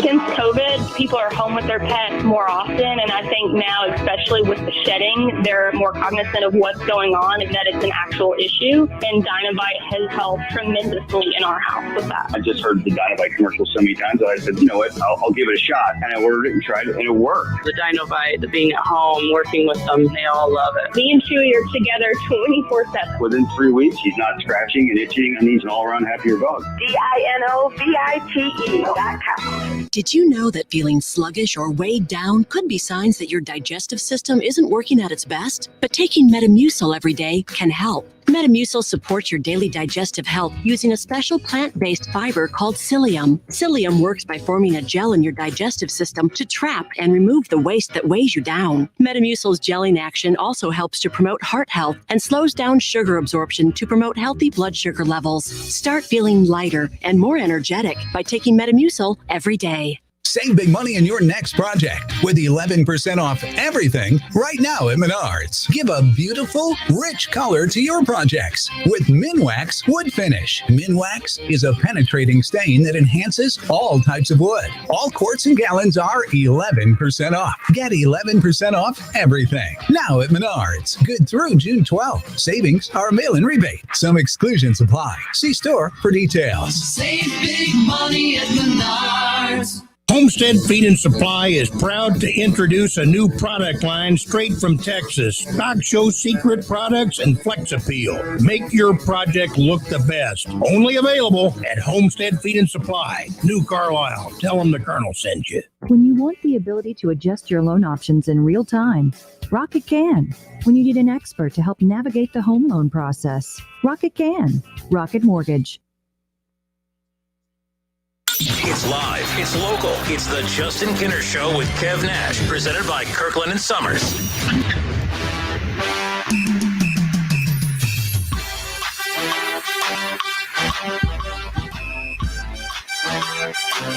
Hour 2 of the Justin Kinner Show with Kev Nash, presented by Orion Sports Medicine. Happy Tuesday. Hope the rain holds off and we get some Reds baseball tonight. Reds and Brewers. Game 1 of a 3-game series. The Reds coming off of a four-game sweep of the Cardinals at St. Louis. In fact, the Reds are rolling. They're hot right now. They are 4 games back in the division, and they have won 7 of their last 10, and they want to keep that momentum going as they, of course, have the Brewers tonight. And again, Sonny Gray is going to be on the mound. They'll have Sonny Gray on the mound tonight for the Reds at Great American Ballpark. Hopefully weather doesn't interfere with that. That's the concern I always have with how bad the bullpen is for the Reds, is that when a game does start on time with, bad weather in the area, you get a couple innings into the game, Sonny Gray's rolling, call for a delay in the 3rd inning. and then they don't go back to him. Then they got to go to the bullpen for the rest of the way. So I always get concerned whenever you see that kind of weather kind of hanging around in the area. We spent pretty much actually we did not spend pretty much. We spent that entire first hour talking about the news that broke today. Not really news, but just a report that came out today from ESPN's Heather Dinich that the College Football Playoff Committee is going to present a report on the college football playoff size. And some of this, the committee that is reporting this or building this report, a lot of them are some of the commissioners of these Power 5 conferences, not just Power 5, but even the American Conference. As far as that goes, American Athletic Conference Commissioner Mike Oresco, he's been pushing for his league to be elevated from the group of 5, and he's not sure what to expect from the meeting, but does know what hopes to get out of it. My thing is this, Kev, before we move on the show, when you talk about the American Conference pushing to be elevated to the Power 5, even if it stays at a 14 playoff, nothing changes. Let's say now it's the Power 6 and the American Conference is considered a Power 6 conference now, Right. okay? That doesn't change that you don't play anybody. That doesn't change. You know what I'm like? So when we talk about who they play versus who LSU plays, you're going to lose every time. So I don't know the obsession with that title. That title, I guess, you know what I mean? Like, I guess it sounds cool on the recruiting trail. We're a Power 6 conference, that's super. But in big scheme of things, I don't think that makes you right away in line for the playoff. I mean, look at the Pac-12. Look how much they've struggled getting teams in the playoff, and they're a Power 5. Right. So that doesn't make you anything. It makes you it might help you on the recruiting trail a bit. It might help you sleep better at night. But consider that. I don't get that. Well, yeah, he's still trying to sell his conference because teams like UCF and teams of that nature are going to try to bounce. Because best believe even if it ain't the Big 12 calling, if it's any other Power 5 conference calling saying we're looking to expand to make those super conferences, those teams are going to leave. Yep. They're going to bounce. They're going to bounce because it's big money and they have an opportunity to play in the college football playoff because they're playing a bigger schedule and everything like that. So he's selling his conference as we're just as good as this conference or just as good as that conference. Let us be a part of the Power 5 and everything like that because he knows eventually his teams are going to get that call from a Power 5 conference and they're going to bounce. All right. It's the Justin Kinner Show with Kev Nash presented by Orion Sports Medicine. 457-9464. That's the number to call in and jump in on the conversation. Real quick, again, there is possibility that you are going to see the expansion of the college football playoff. Bill Hancock, he is the college football playoff executive director. He said that even if they agree on a change to the format, it would not be put into effect in this season or next season. So the earliest we could see it is 21. So the 2023 season could be the earliest that we see an expanded playoff. If they agree on it, I think that they will. I don't think it's necessary. I don't want to see it, but it's going to happen. So I've just made, I've accepted it. And I think if I do that with more things in life, I'd be a less angry person. But I refuse to give up on the MJ LeBron debate. Let's just put it that way. Mike Haywood on Facebook, he says, I want 8 teams, all Power 5 conference champs, top ranked non-Power 5 and 2 at-large teams. That's not a playoff. That's a very weird gimmicky thing of we're going to reward conferences who don't deserve to be in at times. There are going to be years where every Power 5 conference is stacked. But we have yet in the 6 years or 7 years in the 7 college football playoff rankings that have come out, we have not had a team not make it that was undefeated. We have not. I mean, we've struggled. Let's be honest. The 1 versus 4 is a horrible matchup. And now you want 1 versus 8. You want 1 versus 12. Like, why are we so keen on forcing? It's not fair to the Pac-12. What have you seen from the Pac-12 that they've deserved to be in the playoff for the last half a decade? No offense to them, their teams haven't been very good, and the good teams that they have had, they've lost late in the season. They've had chances, like you talked about with Oregon, where they lose late in the season again. It's self-inflicted wounds. Had Oregon not lost that, they're in the playoff 2 years ago with Justin Herbert, and with that type of quarterback, you have a chance to make some noise in the playoff.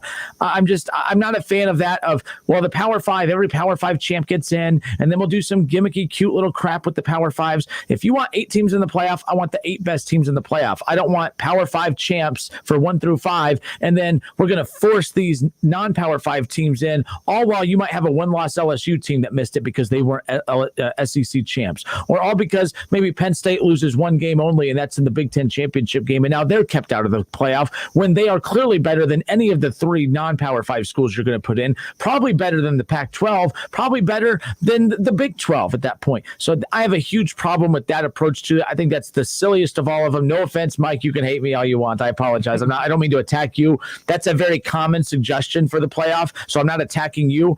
I just find that to be very gimmicky, very silly. And if the goal is to get the best teams in the playoff, that is not the way to do it. It's just not. That's going to be the way. That's going to be the way. Yep. So, Mike, you're going to be right, but I'm telling you, I hate it. I don't like that idea. That's going to be the way because it's going to keep more teams interested throughout their season.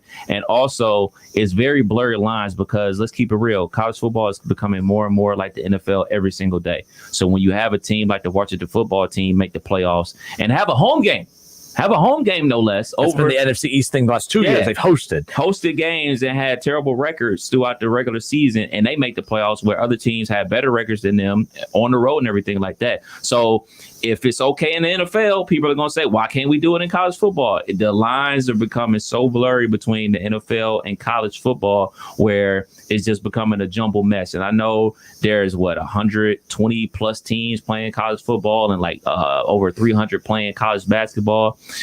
It's no perfect science to it. And I don't have a problem with the all the Power 5 conference championships teams making it and then being 3 at-larges or whatever the case may be, or one team from the Power 5, the highest ranked Power 5 being in there, just like how they do the highest ranked Power 5 makes the New Year's Six bowls and everything like that, because they're going to do that because that's the easy way to do it. Well, let's say, here's an example of this. Ohio State's the number 2 team in the country. Justin Fields goes down and he misses 1 week because of an injury. They lose that week, but he comes back and they're right back to averaging 55 points a game, smothering defense. They don't lose. They're dominant. But because they lost that game, that one game hurt them and it's kept them out of the Big Ten championship game now. Now they're not the Big Ten champs. They're the number 2 team in the country. With that loss, they probably dropped to number 4 in the country, let's just say. And now the number 4 team in the country is not in the college football playoff. That's why I think that model is the silliest of them all, because there are going to be scenarios where, especially when you have to do the division versus division within the conference, that you're not going to, sometimes things aren't always going to pan out, injuries, or you have an off week. It's not forgiving. So if the idea is we go to 8 to get more teams in, all you've done now is you've restricted it. You've actually locked more teams out. And that's why I'm not a fan of that as far as that goes. But it will change. It will not be the same. Let's go to the phones. We got Jeff. Jeff, how are you? Thanks for waiting. Hey, thanks for taking my call, Justin. Yep. But briefly on the Reds, last time you and I talked, we talked was the day of the fiasco when San Francisco was in town. They beat us 100-2. But it's the same thing I told my girlfriend Sunday. She's a big avid. She's a Reds nut. When Reds went up 7-0, and I told her, sit in your seat. It ain't over. You still got to go through the pitching staff in that bullpen. So, like you said, until they do something, until we get better pitching, I mean, they're exciting. I don't even think the 1990 World Series team was as exciting as the current team. I mean, they've got a lot of players, and these guys swing a wicked bat. But like I said, that being said, until we get a lid on the pitching, we're not going very far, if anywhere, as far as playoffs is concerned. Now, I kind of take offense to it, a comment you made earlier in the show today, Justin. Well, wouldn't it be a show if I haven't offended somebody? So let's get what did I say, Jeff? Well, not really. You didn't offend me. I just think you don't give yourself, you and Kevin, enough credit. Here a couple of months ago, I got to thinking, swelling up on myself, thinking, I could do a sports talk show. I do sports. I listen to sports all the time in the truck while I'm working. I get thinking, these guys aren't really doing that much more than I could do. And then the more I listen to you and Kevin and some of the stuff you pull out of the air, sports-wise, it's like, I hadn't even heard of that before. So maybe they're on the radio for a reason. And I do know, and I've heard this from several people who have seen you all either on your Facebook channel or at different events, that Justin, you definitely have a face for radio. But that's the only unfortunate part about going live on Facebook and YouTube is, this thing on, yeah, exactly. Not a whole lot going on above the shoulders, I'll tell you that much. Well, look here, guys. Keep up with the good show. Like I said, give yourself a little bit more credit. You all have an excellent show. Thank you. Thank you very much. Thank you, Jeff. Take care. we'll talk more Reds coming up here again. A big series with the Brewers tonight. But with that being said, and David Shaw says, in that scenario, Ohio State would be one of the at-large. Talking about that 18 playoff again, still too gimmicky. For Probably. Probably bias. But what happens? baby. But if a one-loss Buckeye team, one-loss LSU out of the SEC, one lot, it all piles up. Oh, the big teams got to have something tough to deal with for a change. And then you let USC with 2 losses or 3 losses get in because a 3-loss USC team wins the Pac-12. Washington football team had a home game in the NFL playoffs. But in the NFL, there's parity. Like Washington's not a terrible football team. Terrible offense. That defense is top 5 in the NFL. USC, what do they have? Reggie Bush. I don't know. I have no clue. I checked the history books. That name doesn't exist anywhere. I have no clue. Oh, he says. OJ. He says. David Shaw says exactly, Kev. I see he's back to agreeing with you. Sorry, Kev. We'll be back. Over under next. Listen, stream, watch. It's the Justin Kinner Show with Kev Nash right here on Dayton's ESPN Radio, 1410 Wing AM. ESPN 1410 Wing AM weather. This afternoon will be cloudy with showers and possibly a thunderstorm, a high near 84. Tonight's going to be mostly cloudy with showers and possibly a thunderstorm, a low near 68. And tomorrow's going to be cloudy with showers and possibly a thunderstorm, a high near 80. I'm Pete Spivak for 1410 ESPN Radio. For the ones standing guard. For the eagle-eyed. For the knights in shining armor. And for all those who support them, we are Grainger, your experienced safety partner, offering supplies and solutions for every industry, committed to helping keep your facilities safe and your people safer. Call, click Grainger.com/safety, or just stop by. Grainger, for the ones who get it done. At Charmin, we heard you shouldn't talk about going to the bathroom in public, so we decided to sing about it. I love my Charmin Super Mega Golden Rose, yeah. Gold lasts long, it's TP Gold, yeah. Charmin's got 6 rows in one, lasts forever on my buns. Only Super Mega when I'm cleaning. Charmin's got my booty believing. Charmin Super Mega Roll is 6 regular rolls in one. Enjoy the go with Charmin. When the forgotten poor are in need of healing, they wait for a ship unlike any other. Mercy Ships, a floating hospital staffed by volunteers, heroes of mercy who donate their time to save lives. Every human has the right to have a place at the table of the human race. If you could just see the smiles that you get when lives have been changed, then it would make it all worth it. To learn more about Heroes of Mercy, go to mercyships.org.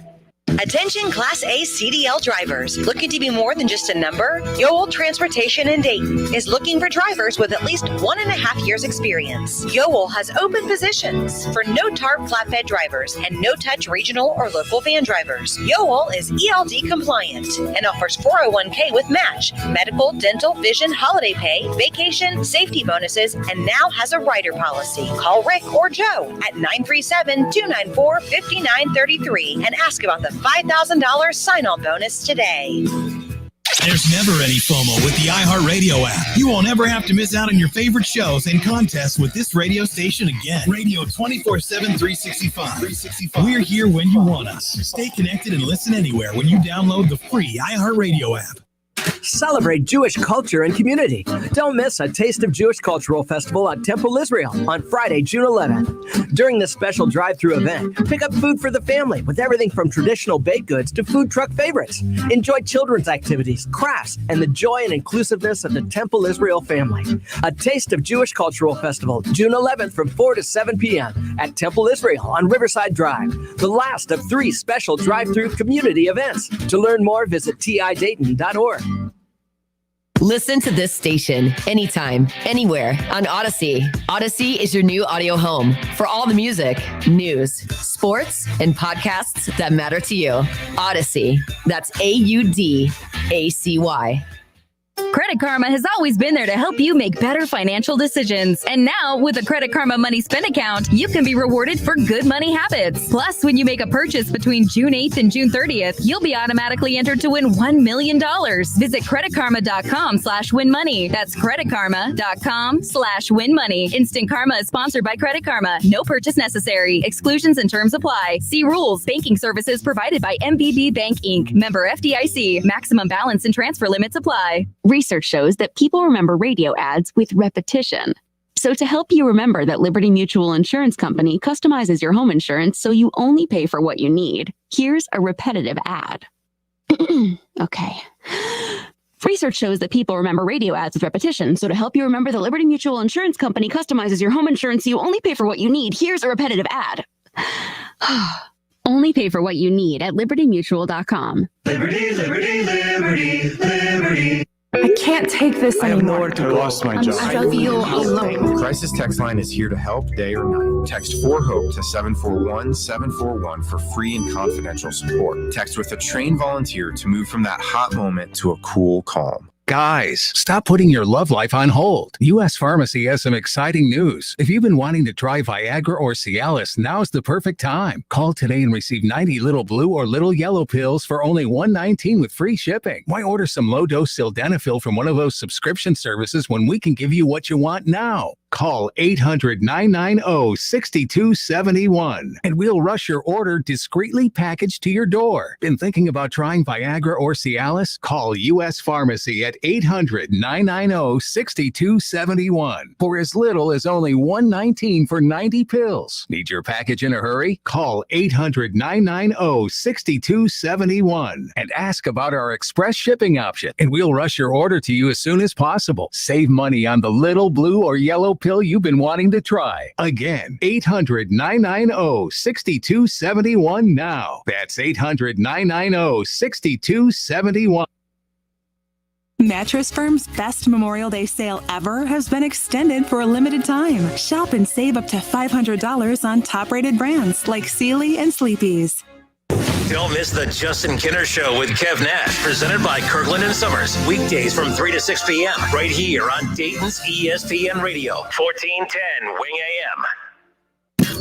On Twitter, make sure to give us a follow. Search 1410 Kinner for Justin Kinner on Twitter. That's 1410 KINNER and ESPN Dayton for the station Twitter handle.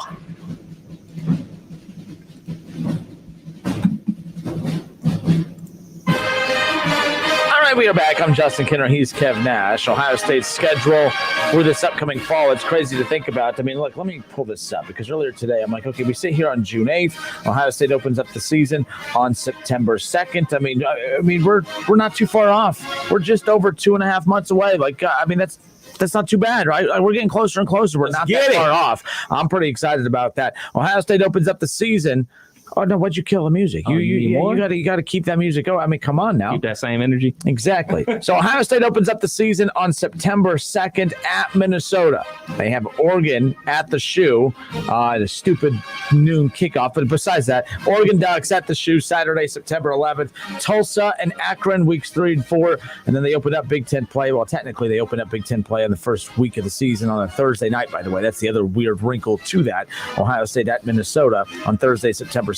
But then they got Rutgers, Maryland, an off week on the 16th. Technically, Maryland is an off week. Actually, Maryland's going to be interesting. They still have the Tua kid. Mm-hmm. Yep. It's going to be okay. I like that. Rutgers, not worried about them this season, but keep in mind that they have a top 10 recruiting class right now. Like, they're doing some things. Good for them. So me and you were talking during the break and got to talking about, of course, I saw that Michigan today put a cute little sign in their locker room. What are you doing to beat Ohio State today? Dummies, they don't even realize they don't play Ohio State today. But no, what are you doing to beat Ohio State today is the nice little big sign, the new sign that they have like painted in the locker room for Michigan, which whatever. Okay, that's cool. That's great. Ohio State has the countdown clock in theirs, but it's always been there. But here's the problem. Michigan, you should have had the Ohio State thing. You should have had that Velcroed in there so that you could take it out and put Penn State in there from time to time. So you could put some of the other teams in the Big Ten in there because you kind of got to learn to walk before you can run. And you've lost the respect of everyone across college football that thinks that you even belong in the same conversation as Ohio State because you don't. So we got to talking about this upcoming season. You start looking at the schedule. And I started thinking about, man, there are 4 or 5 teams that I fear more than Michigan on this upcoming season. It doesn't mean that I think that these teams are going to beat Ohio State. It just means that I think that these teams have a better chance of beating Ohio State than that team up north. So here's the deal. Oh, David Shaw, King, Michigan, says something like that has been there the entire time. Okay. I'm sorry. I didn't mean to offend your really bad football team. Sorry. As I was saying, here are the teams. When it comes to this upcoming season, Kev, there are 3 teams I fear more for the Buckeyes this coming up season than I do that team up north. I do not fear that team up north. I don't fear Harbaugh. I don't fear the Big House. I don't fear any of that.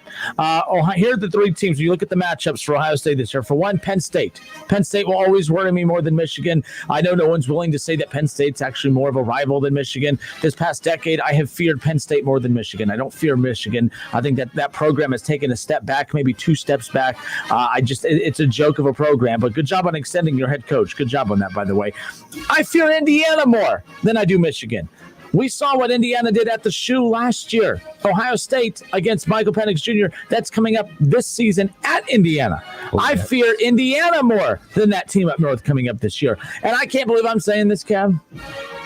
But that Thursday, September 2nd, to kick off, because it's a Thursday, because it's a road game, because we've seen Ohio State be tripped up on some of these weird, awkward, non-typical scenario type games, I fear Minnesota more than I do that team up north this coming up season. Michigan is a joke. I'm telling you right now, when the Dayton Funny Bone opens back up, all you got to do is just put a picture of their football program up there. People will laugh their asses off for hours on hours on hours.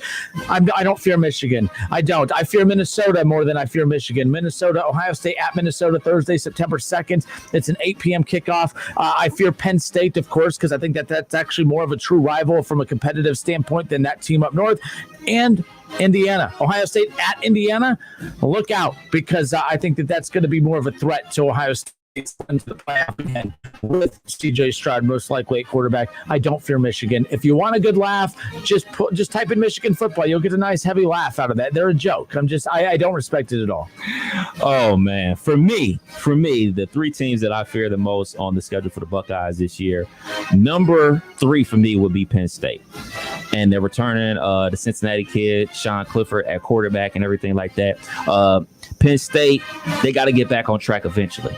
You know what I mean? You know, last year, I just don't even know what really to make of last year for teams that lost early and didn't have that oomph to get back on track. But I think that Penn State will be on track this year. Number 2 for me, Indiana. Michael Penix Jr. returning. They got a lot of transfers. They got transfers from Texas A&M. They got transfers at the running back position from USC, like 5-star dudes. You know what I'm saying? So those dudes are highly touted coming out of high school. They were productive at their former schools. I expect them to do the same thing at Indiana. And we all know what happened that Indiana game last year at the Shoe. So that's going to be a big time matchup. That's going to be a noon kick, as you would love on Fox. But number 1, and probably will always be number 1 for me, will be that team up north. I know they haven't been good. They haven't been good. And Ohio State, sorry, Kev. Ohio State has been handling them the last couple of years. I mean, they didn't handle them last year because they didn't play. But I'll say this until the day I die. I remember when Desmond Howard stroked the Heisman pose on the Buckeyes. Desmond Howard from my hometown of Cleveland, Ohio, did that to the Buckeyes. I remember making Tim Biakabatuka an NFL prospect for him rushing for 300-plus yards on the Buckeyes. So I will never overlook that team up north. I want Ohio State to beat them every single time. I don't want ever to be a slip-up. I want the boys up there in Columbus to hear me and hear me good, even though I know a lot of you guys aren't from Ohio. Look, this means a lot to the old fuddy-duddies, to the middle-aged people, to the people that are entering middle age like myself. Don't be the team that loses to that team up north, especially this year, because they don't have the players that you guys are. They're not as good as you guys are. Because best believe, when Michigan upsets Ohio State, that's exactly what it'll be. It'll be an upset because the players on Ohio State are better than the players on Michigan. So for me, and always, number 1 is going to be Michigan. Beat them, destroy them, stomp them, embarrass them. Yes, because Tim Biakabatuka got drafted to the NFL because he ran for 300 yards on the Buckeyes. I can't get that out of my brain. I woke up I saw it. I cried. I cried when Desmond Howard struck the Heisman pose on us. No. Beat them. Don't like them ever. Period. Even though I was a Fat Five fan. Purdue has a win over Ohio State more recently than that team up. Shouts out to Rondell Moore. One man team beat us. Killing me on the boards. Iowa has a win over Ohio State more recently. Shouts out to their tight end. That team up north. Holy moly. And shout out to JT Barrett, Iowa quarterback who completed a touchdown pass. What? I'm just saying, man, the defense wasn't that good in that game either. That wraps it up for that part of the show. We'll be back on the other side. Kev Nash brings us over under. Don't go anywhere. OH, go Bucks. I-O. It's the Justin Kinner Show with Kev Nash. Justin, you're awesome, baby. Right here on 1410 ESPN Radio.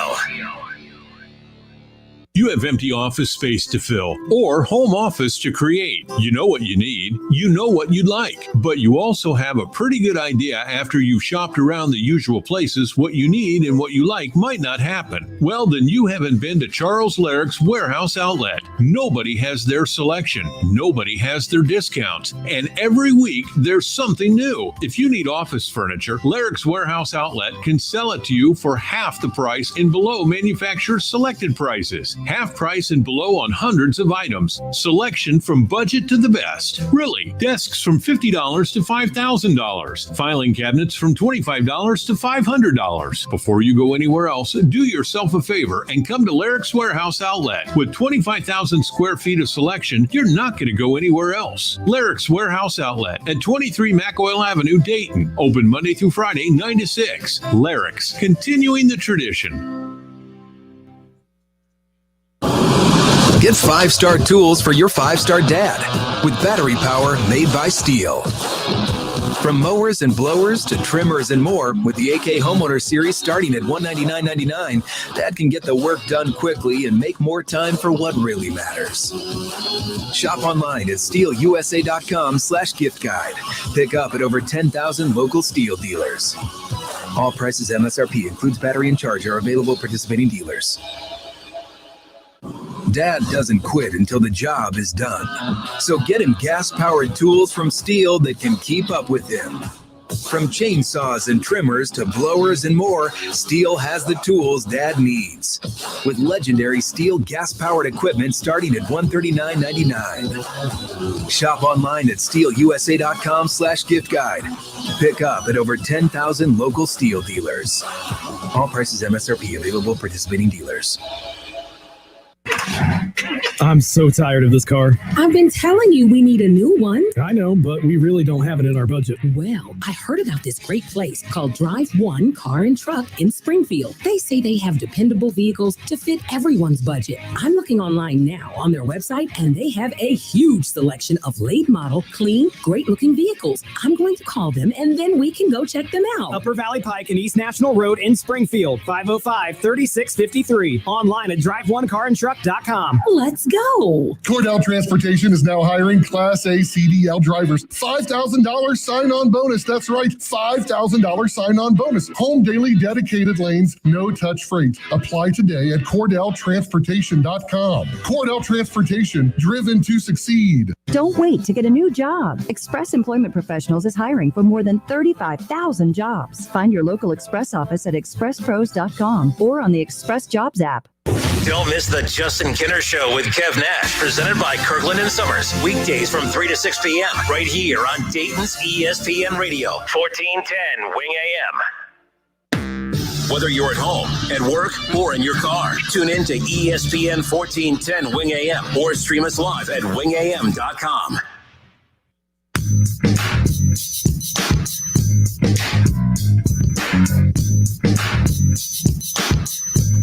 Interesting lineup for the Cincinnati Reds here tonight in Game 1 against the Brewers. I'll have the Reds lineup delivered to you coming up here top of the hour, 23 minutes from now. Reds-Brewers game 1, Sonny Gray on the mound tonight. The Reds have won 4 straight after sweeping the Cardinals in 4 at St. Louis. They've won 7 of their last 10, 4 games back in the NL Central, looking to continue to chip away at that deficit. Again, All-Star break not too far off in the distance, and right now the Reds have a couple players that we'll talk about here in a moment that are in the running to not just be representing the Reds on the roster, but could potentially be starting. We'll talk about all that coming up here just around the corner, but I'll have that Reds lineup for you here top of the hour. But a very interesting lineup at that, and I know people love to complain and nitpick every little thing when it comes to what David Bell does. I'm not going to do that today, but I did find the lineup a little interesting nonetheless. Kev Nash brings you over under. Kev Nash brings you over under. All right, Kev, what's up on deck? Oh, you know we get into the NBA. Last night, the Bucks got smoked by the Nets in their Game 2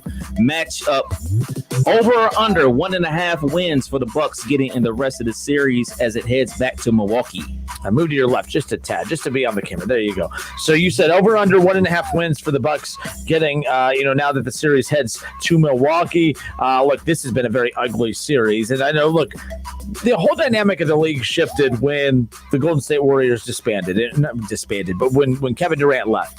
The league transitioned into a dual star mode.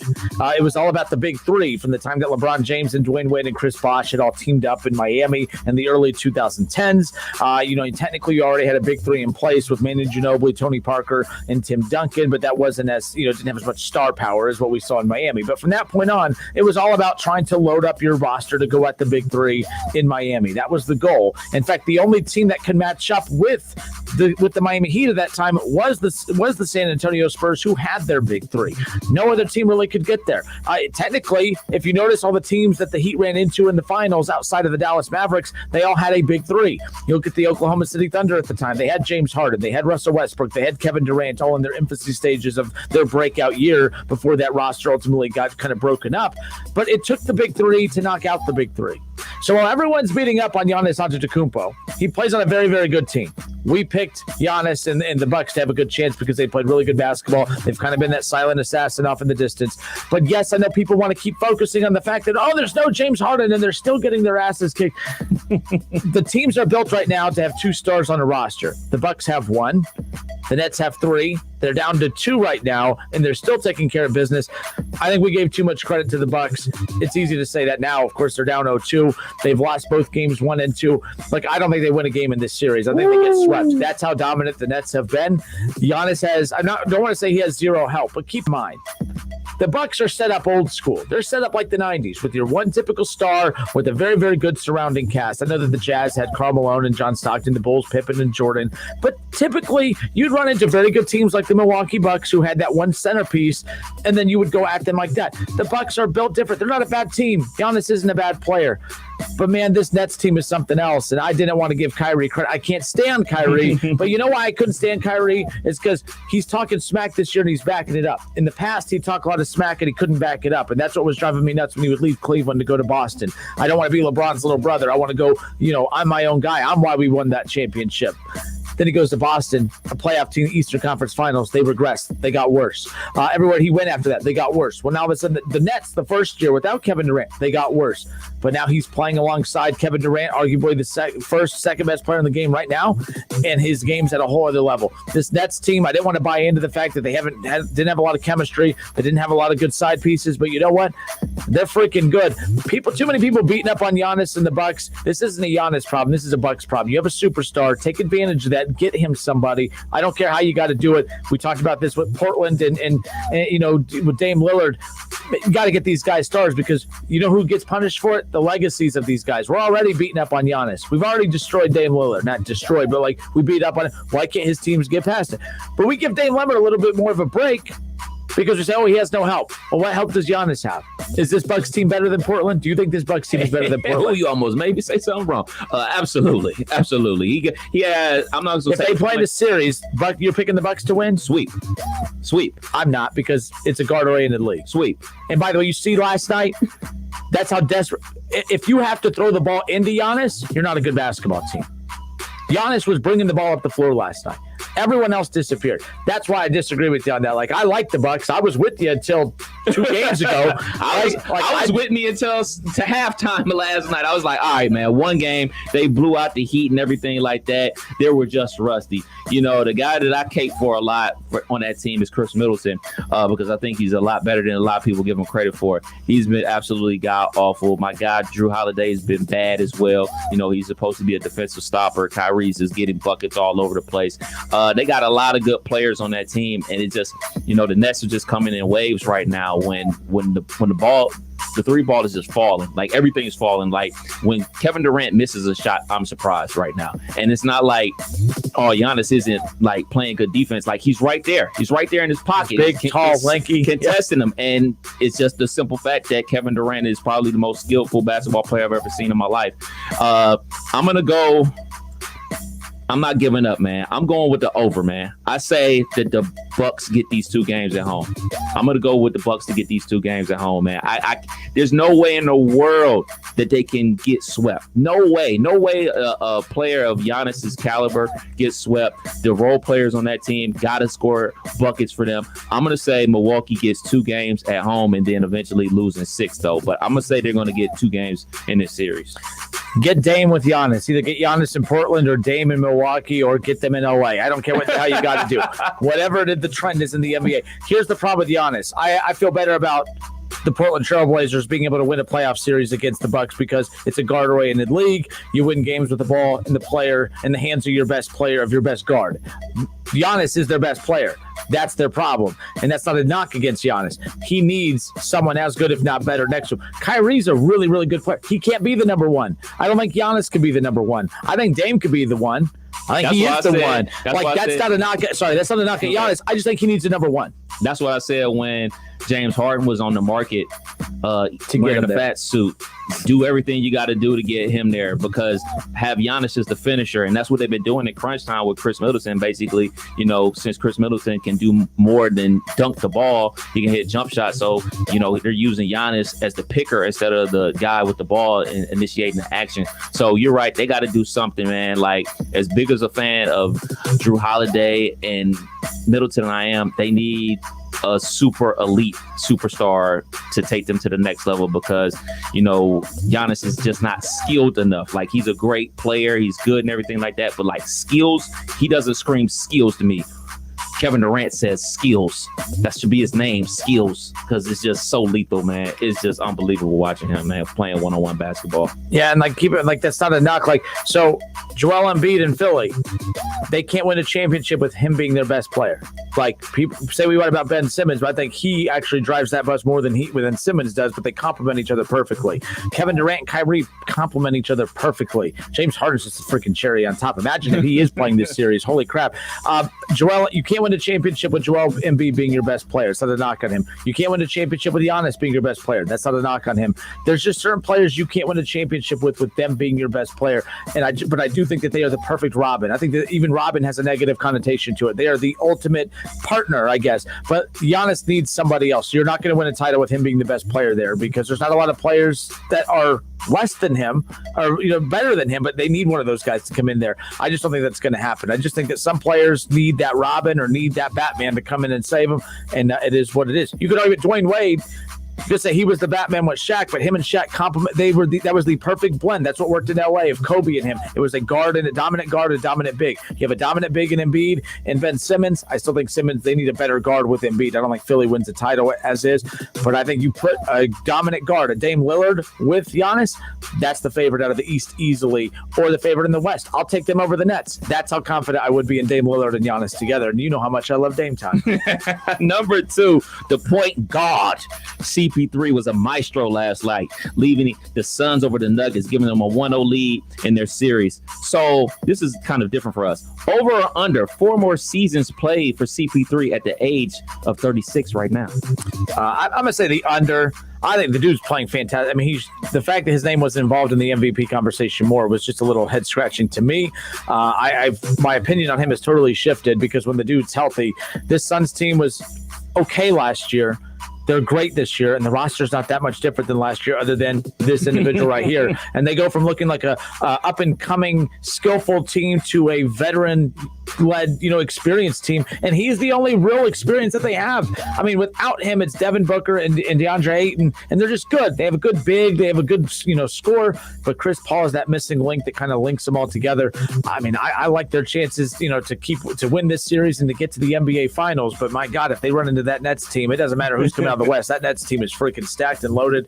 I'm going to say less than that. I just think that he had a really good year this year. I think he'll have some of this again next year. I just think you're starting to see, he's always been injury prone. I think that you're only going to see that get worse in the coming years, but it's no knock on him. I say less than that. At 36 years old, you're not going to see a point guard who has to play fast, who has to run fast, who has to do all these things. I don't think you're going to see him do that into his 40s unless he takes a backup position, which maybe he will, maybe he won't, a bench role. I don't see that happening. I'm going to say less. I'm going to take the under. Chris Paul way too prideful to come off the bench. I'm going to say over, though, man, because he's one of the guys that hasn't jumped into the load management thing. But if this means that he can play longer, I think he'll do it. I think he'll put himself in a position because he can become a free agent this upcoming offseason if he opts out of a contract and he's looking to sign another 4-year deal. So I'm going to say over for Chris Paul playing 4 more years. Get to Milwaukee. Actually, get him in Milwaukee.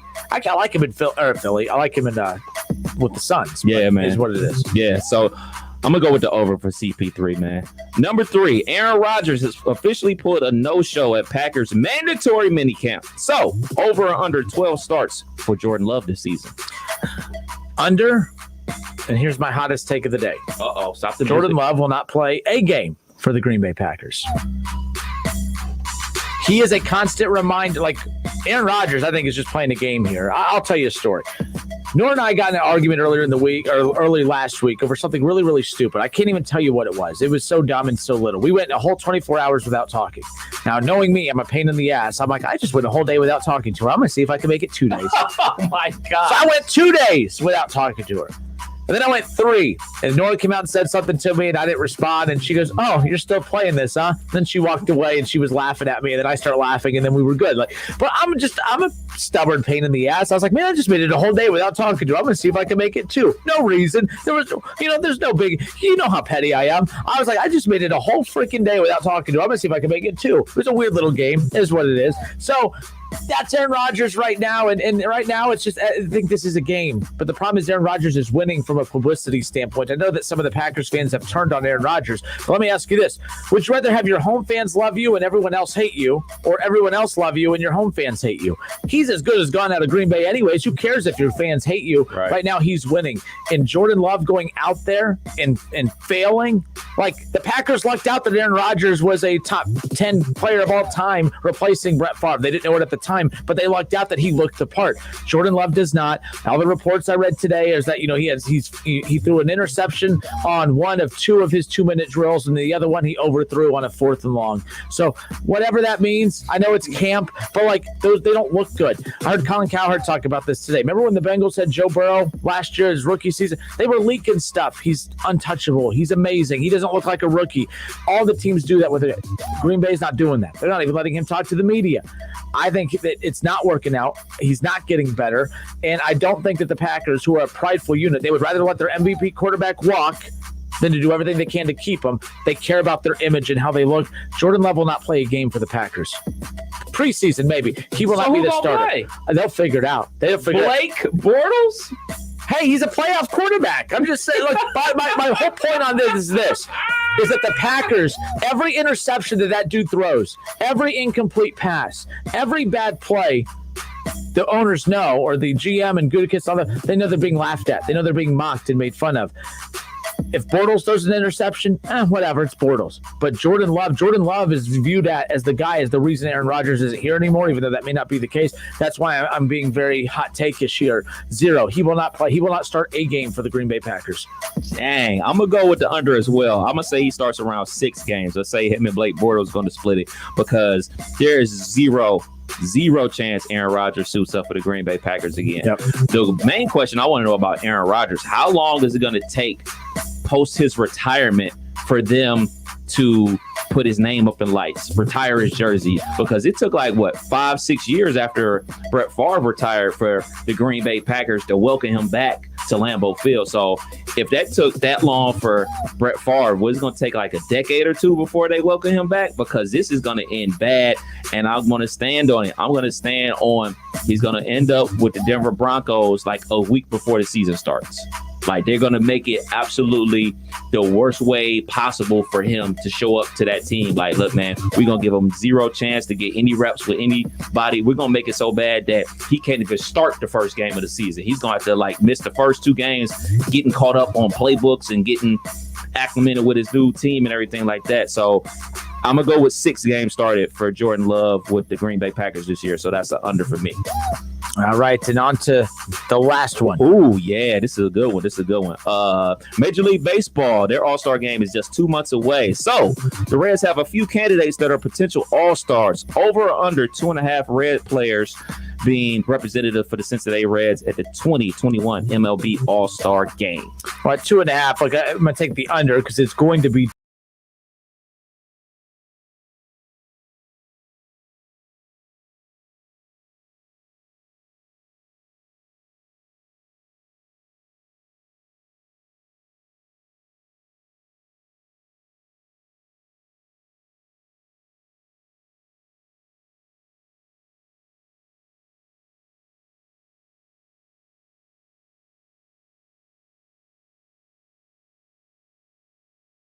have when it comes to this All-Star game at that point. And I think that that'll be under as well. I think that you'll get one of those guys. It'll probably be Nick Castellanos, who has the bigger name than Jesse Winker. I think Nick Castellanos will be a starter for the National League in the All-Star game. Jesse Winker will be a reserve, but I do believe the Reds will get 2 players on the All-Star roster. I'm with you 100%. Those are the 2 guys that deserve to be on the All-Star team. Those are the 2 guys that are going to get on the All-Star team for the Reds. All right, Joey Votto back in the lineup tonight. Speaking of your Cincinnati Reds, and we'll get to all that coming up here in hour number 3. It's the Justin Kinder Show with Kev Nash, presented by Orion Sports Medicine. We'll take a look at that crazy Reds lineup on the other side. Joey Votto back, another new name in the leadoff spot for the Reds. Sonny Gray on the mound, but the Reds playing really good baseball right now. We'll talk about that coming up around the corner. Plus, the top 10 highest paid coaches in college football. Nick Saban makes double what Ryan Day does, fair or foul. We'll talk about all that hour 3 next. Listen, stream, watch. It's the Justin Kinner Show with Kev Nash, right here on Dayton's ESPN Radio, 1410 Wing AM. There's a lot of talk about getting back to the way things were. But what does that mean? Does it mean getting back to feeding our community? Is it about getting back to moving Earth? Or planting the seeds of the future? For the folks who run with us, there is no going back, because they've never stopped working towards a better tomorrow. Together, we run forward. Nothing runs like a deer. Learn more at johndeere.com. Because it's my vision, I take the most studied eye vitamin brand. Because it's my vision, I take the eye vitamin brand backed by 20 years of research. Because it's my vision, I take PreserVision. Age-related macular degeneration is the leading cause of vision loss in adults over 60. That's why the National Eye Institute did 20 years of clinical studies on the formula that's found in PreserVision. From the eye experts at Bausch & Lomb, PreserVision AREDS 2 formula eye vitamins contain the exact nutrient formula recommended by the National Eye Institute to help reduce the risk of moderate to advanced AMD progression. Because it's my vision, I made a plan with my doctor that includes PreserVision. Find PreserVision in the vitamin aisle. Available at Walmart. These statements have not been evaluated by the Food and Drug Administration.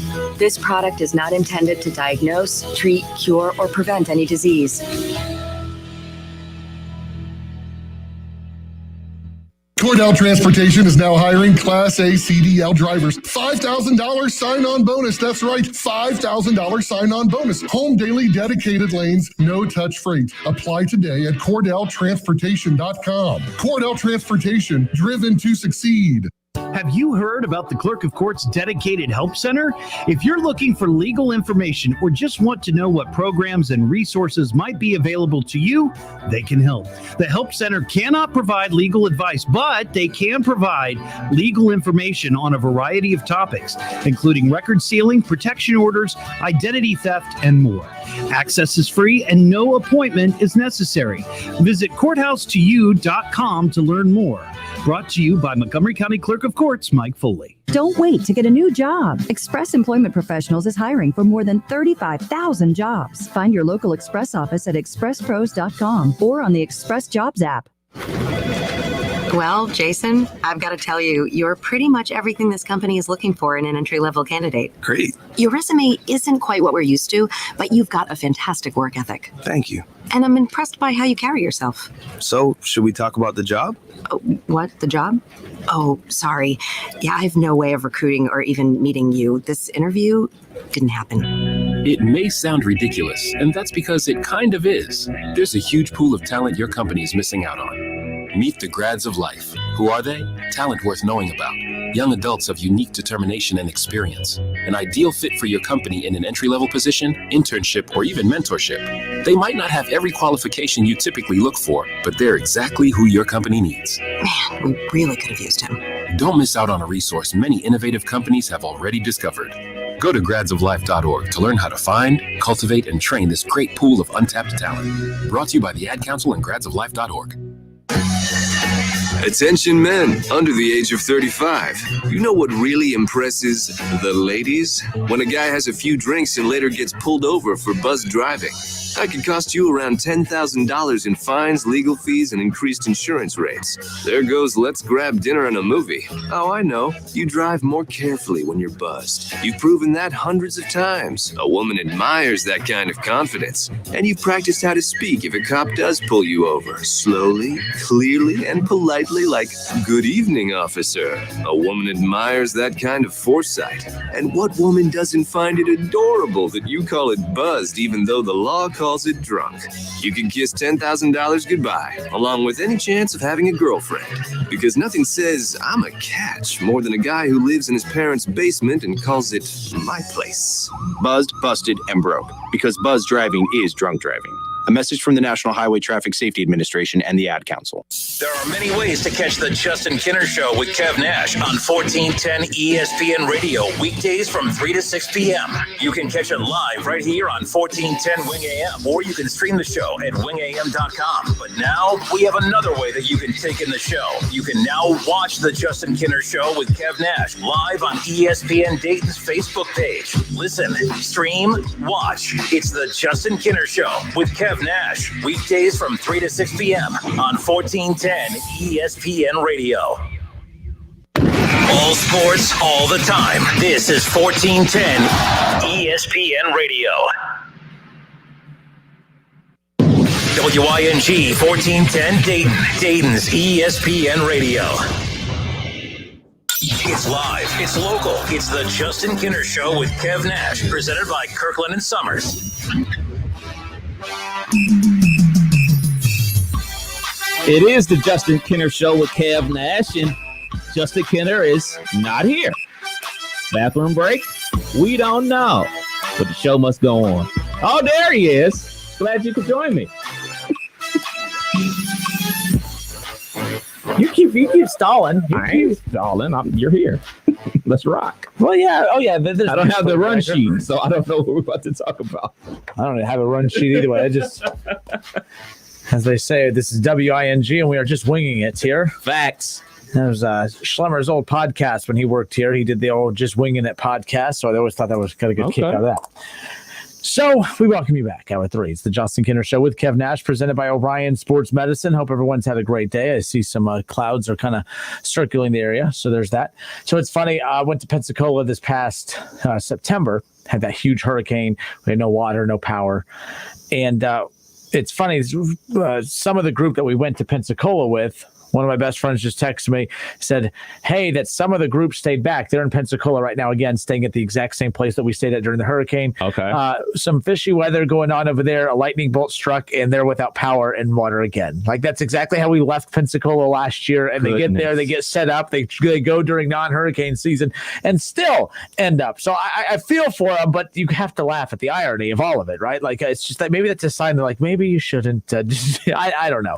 I'm going to Pensacola in September. We're going back during hurricane season again. So there's that. However, this time when they say, hey, maybe you shouldn't stay during what is a tropical storm to start and turns into, I think, within 10 miles per hour of being a Category 3, which is just, I say category 3 in my stories just to be more dramatic, but I like to kind of be accurate at times. Okay, here's the deal. Highest paid coach in college football, who is it? Got to be Nick Saban, right? It is Nick Saban. That's an easy one. Who's number 2? I want to say Dabo, but I don't think it's Dabo. I think it is Jimbo. No, it's Ed Orgeron. That was going to be my next pick. I found that fascinating. I didn't realize, that win a national championship, it does some big things for you, but holy smokes, I didn't realize it just shot him up that list, and good for LSU for capitalizing on that. And people will say, well, it wasn't Ed Orgeron, it was, Joe Burrow, and it was Joe Brady, or who was the Joe Brady. Joe Brady.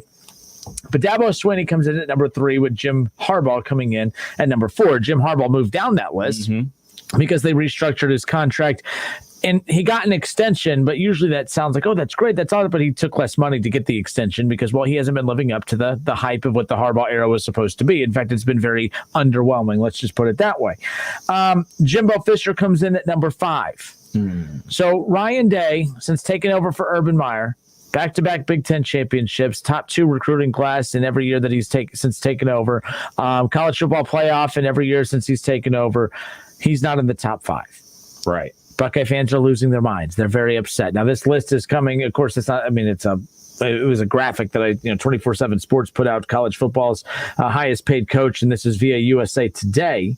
But Ryan Day not in the top 5, and really, I don't have an issue with that. Let's keep in mind, Jim Harbaugh has a brand coming in. Jim Harbaugh is being paid for his namesake more than anything else because he hasn't proven anything on the sidelines yet, right? Right. I will say this, he is sending a lot of players to the NFL. In fact, I think that's what makes Michigan even more laughable is the fact that, I know you want to brag about, look at all the talent we're putting in the NFL, but it kind of reminds me of Kentucky basketball. At a certain point, you got to stop bragging about all the talent that you put in the NBA and start realizing, oh, yeah, maybe we should be winning actual championships then, or at least getting to more Final Fours, right? Well, that's Jim Harbaugh in Michigan. Yeah, at a certain point, you got to stop bragging about all the talent you send to the NFL because at a certain point, if you can't win with NFL talent in college, is there any hope for you at all? But Harbaugh's being paid for that. But Nick Saban, I think, won a national title or 2. All right. Ed Orgeron has won a national title. Dabo Swinney's won multiple national championships. Jimbo Fisher in the top 5 has won a national championship. And Harbaugh's taken less money to move back on that highest paid list, but he's being paid for his name and his brand coming in. Again, a big name NFL coach, came from the college ranks, NFL back to college, and not doing big things at Michigan. But hold on. Where did Harbaugh coach before Utah? Stanford? No, it wasn't at Utah. It was not at Utah. I'm getting what's his name mixed up with that. But I want to say San Diego State, but I'm not sure. I'm sure Shaw knows. Was it Fresno? I'm just throwing out random schools. I have no clue where he was before that. I should know, but I don't. But anyways, so I have no problem with that top 5 list right there. San Diego, not San Diego State. Okay, so you look at Jim Harbaugh being there in the top. Oh, yeah, because they played against UD. Yep. So there's that. Jim Harbaugh, I have no problem being in there. That's what the money, it was going to take that amount of money to get him from the NFL. Right. I have no problem with him being in there. The other top 5 coaches, as far as money is concerned, all of them have won national championships. For those of you out there who are complaining that Ryan Day is not in the top 5, he will get there eventually. But what you also need to do is win a national championship. That is going to be something that is going to be like the longer Ryan Day is at Ohio State. And because that's the one thing that Urban Meyer had going for him, Kev, is that when Urban Meyer was at Ohio State, it was Urban Meyer and his championship pedigree, his 2 at Florida and 1 at Ohio State, put him right up there with Dabo at Clemson, who's won multiple titles, and obviously Nick Saban at Alabama. Ryan Day doesn't have any of that. Ryan Day has a couple seasons under his belt, a season and a half when you count last year being a mess because of COVID. But Ryan Day comes in at number 10 on this list, Kev.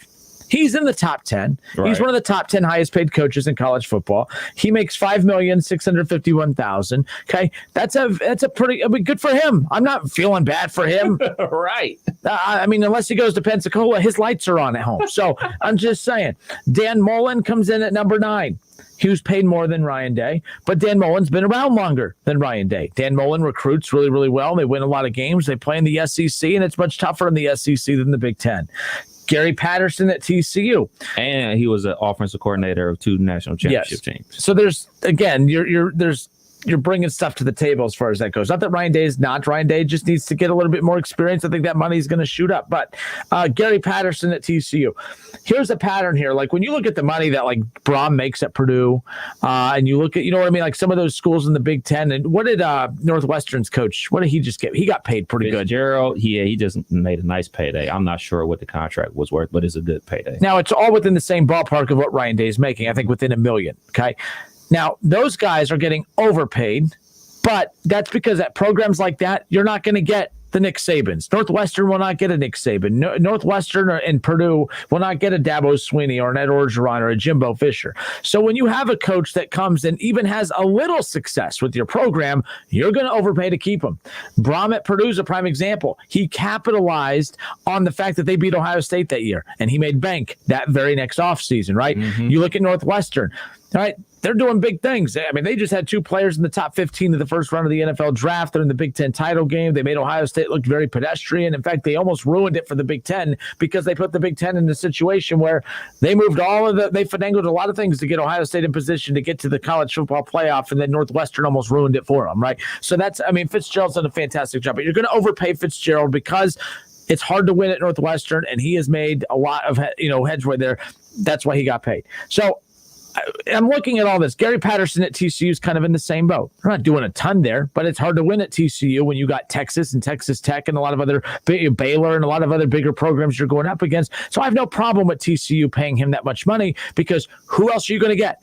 He leaves, you're not going to get a big-name coach to come to TCU, so you might as well overcompensate your coach financially to keep him there, to keep that positive mojo going forward. I have no problem with that. Kirby Smart comes in at number 6. I think if you paid off Lincoln Riley at number 7, where people are upset, Kev, is that Lincoln Riley makes more than Ryan Day. And I find this all fascinating. I can't believe people actually get angry and have these Facebook disputes about this. I have no problem at all with Lincoln Riley making more than Ryan Day because he's been a coach longer. Let's have this conversation a year, 2 years from now. I guarantee you Ryan Day shoots up this list. It's not that hard to figure out. I don't understand why people are open arms either. I mean, he's in the top 10. He was in the top 10 before he even coached a game at Ohio State. Let's keep it real. Like, yeah, he's a proven commodity now, but he wasn't a proven commodity coming in. Yes, I know he had the run as the interim head coach when Herb was suspended and everything like that. But, these are minor things that people are open arms about, and that is just the passion of college football. They want to be number one in recruiting. They want to be number one on the football field. They want all their coaches paid the highest. They want to have the biggest coaching staff. They want to have the most 5-star prospects. They want to have the most guys drafted in the first round. They want to be DBU. They want to be wide receiver U. They want to be QBU. And that's just the passion of college football. So I don't get open arms about this because guess what? He makes more money than me, you, and everybody in this building combined. You know what I'm saying? So I'm not going to be crying for any of these coaches, not just Coach Day, any of them, not on one. They'll be perfectly fine financially because, as we know in college football, especially, let's just say things go left. Let's just say things go left for the Buckeyes. Coach Day just don't know how to call plays no more. Don't know how to coach them up. Don't know how to recruit anymore. They'll get rid of him. And guess what they'll have to do? They'll have to pay him to leave. And then he'll go get another job somewhere else making bank. And he'll be getting paychecks from both schools. So I ain't crying for none of these dudes. No, definitely not. And people, someone tagged me in something on Facebook today that said, what are your thoughts of Nick Saban making double what Ryan Day does? Well, the fact that I hate that it's such a dumb comparison because, in essence, I'm not bothered by Nick Saban making double what Ryan Day does. If we're going to base that off of, how much someone makes, and let's talk about the success of that person, then Ed Orgeron has no business making within a couple thousand of what Nick Saban is, and he's number 2. The only 2 coach, Nick Saban's making $9,300,000, and you have Ed Orgeron coming in at $8,900,000. So the fact that they're within a couple $100,000 of each other, right there. If we're going to base it off of that, I'm more bothered by that than him making double what Ryan Day does, who has zero national championships. And the last time Ryan Day and Nick Saban met head-to-head, Nick Saban destroyed Ryan Day. So I have no problem with Ryan Day being at the bottom of this list from a financial standpoint, but I'm not going to put a financial value on who Ryan Day is for the Buckeyes. Now, I will say this. Well, Ryan Day, he should be getting paid more than Jim Harbaugh. You can argue that with the situation Michigan is in, who has struggled finding a coach that works there, even the coach now that they are financially bound to, That's not technically working. Mm-hmm. So Jim Harbaugh technically means more to Michigan, obviously, because they're willing to pay a guy to not do their job, than Ryan Day, who is being paid to do his job at Ohio State, knows that, okay, Ryan Day, you're doing a great job, but if you go to the NFL, this is such a hot spot that we're going to get a great coach to come in. Facts. They're confident they can replace Ryan Day. So they're not going to break the bank to keep him because they could find another coach to come in and do it, and they have the confidence that they can. Michigan doesn't. So what are they doing? Michigan is doing what Purdue does, just at a higher level. Michigan is doing what Northwestern's doing, where they found a guy that they feel comfortable enough with that they don't have the confidence in themselves to find someone better. Michigan doesn't feel they can find somebody better, so they overpay Jim Harbaugh. Purdue doesn't feel they can find somebody better than Brom, so they overpay Brom, who's a good coach and is doing good things there. Same thing with Fitzgerald in Northwestern. They don't feel they could find someone better to come in and replace him, so they have to pay him a lot of money to keep him there, just to keep doing the status quo of what they're doing. That's what's going on there. Not that Ohio State doesn't appreciate Ryan Day, but Michigan needs Harbaugh apparently more than Ohio State needs Day, because Michigan has zero confidence they can replace Harbaugh as evidence as extending him, who hasn't done anything. And Ohio State can easily replace Ryan Day if they wanted to, but they feel good about what they have. I just think that Michigan is stuck in that whole Michigan man thing. And I think that they got their hands tied to that. And then with Juwan Howard taking the basketball program to those heights that he did this past season, everything like that, they're doubling down on, we want Michigan men to lead our program. And that's been their calling card for years. So if Harbaugh ever gets it right, I'll be surprised. And if they ever fire him, I'll be surprised. I don't think he'll be fired. I mean, this was the time to do it. This was the out. This was the excuse they had to say, man, things ain't working out. We're going to move in a different direction. But no, he took a pay cut. And now, did that pay cut go to, other coaches?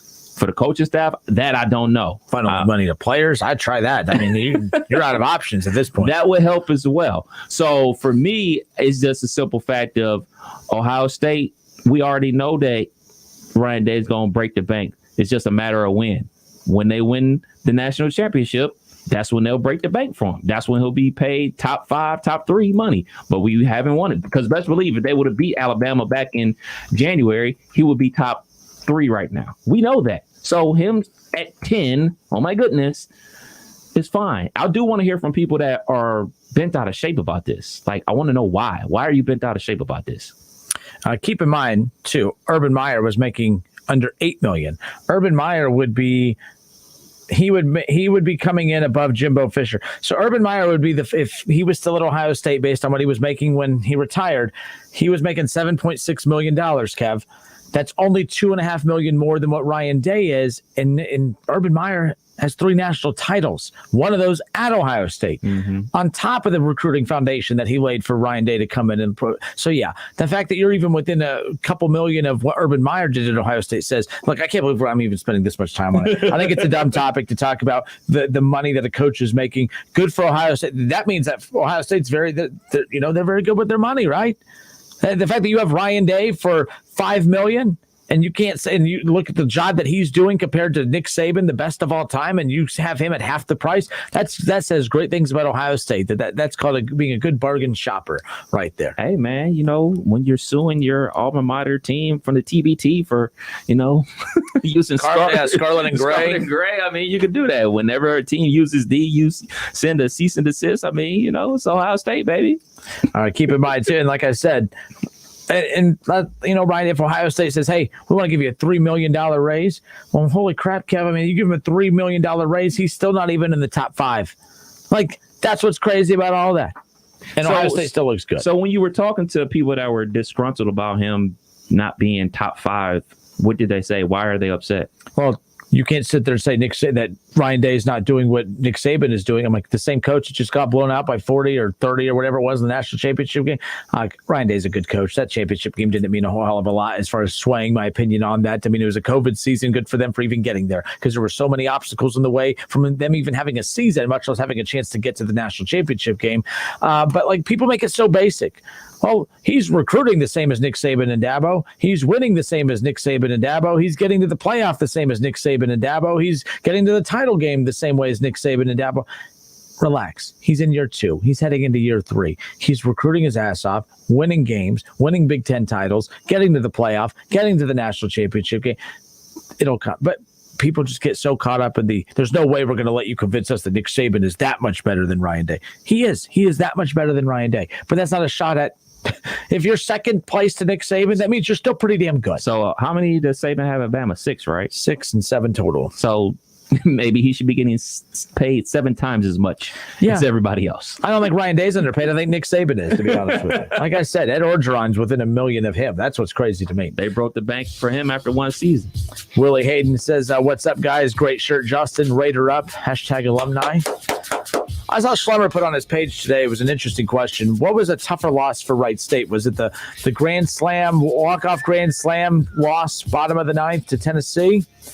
Or was it the 24 points in 6 minutes to Milwaukee in the conference tournament?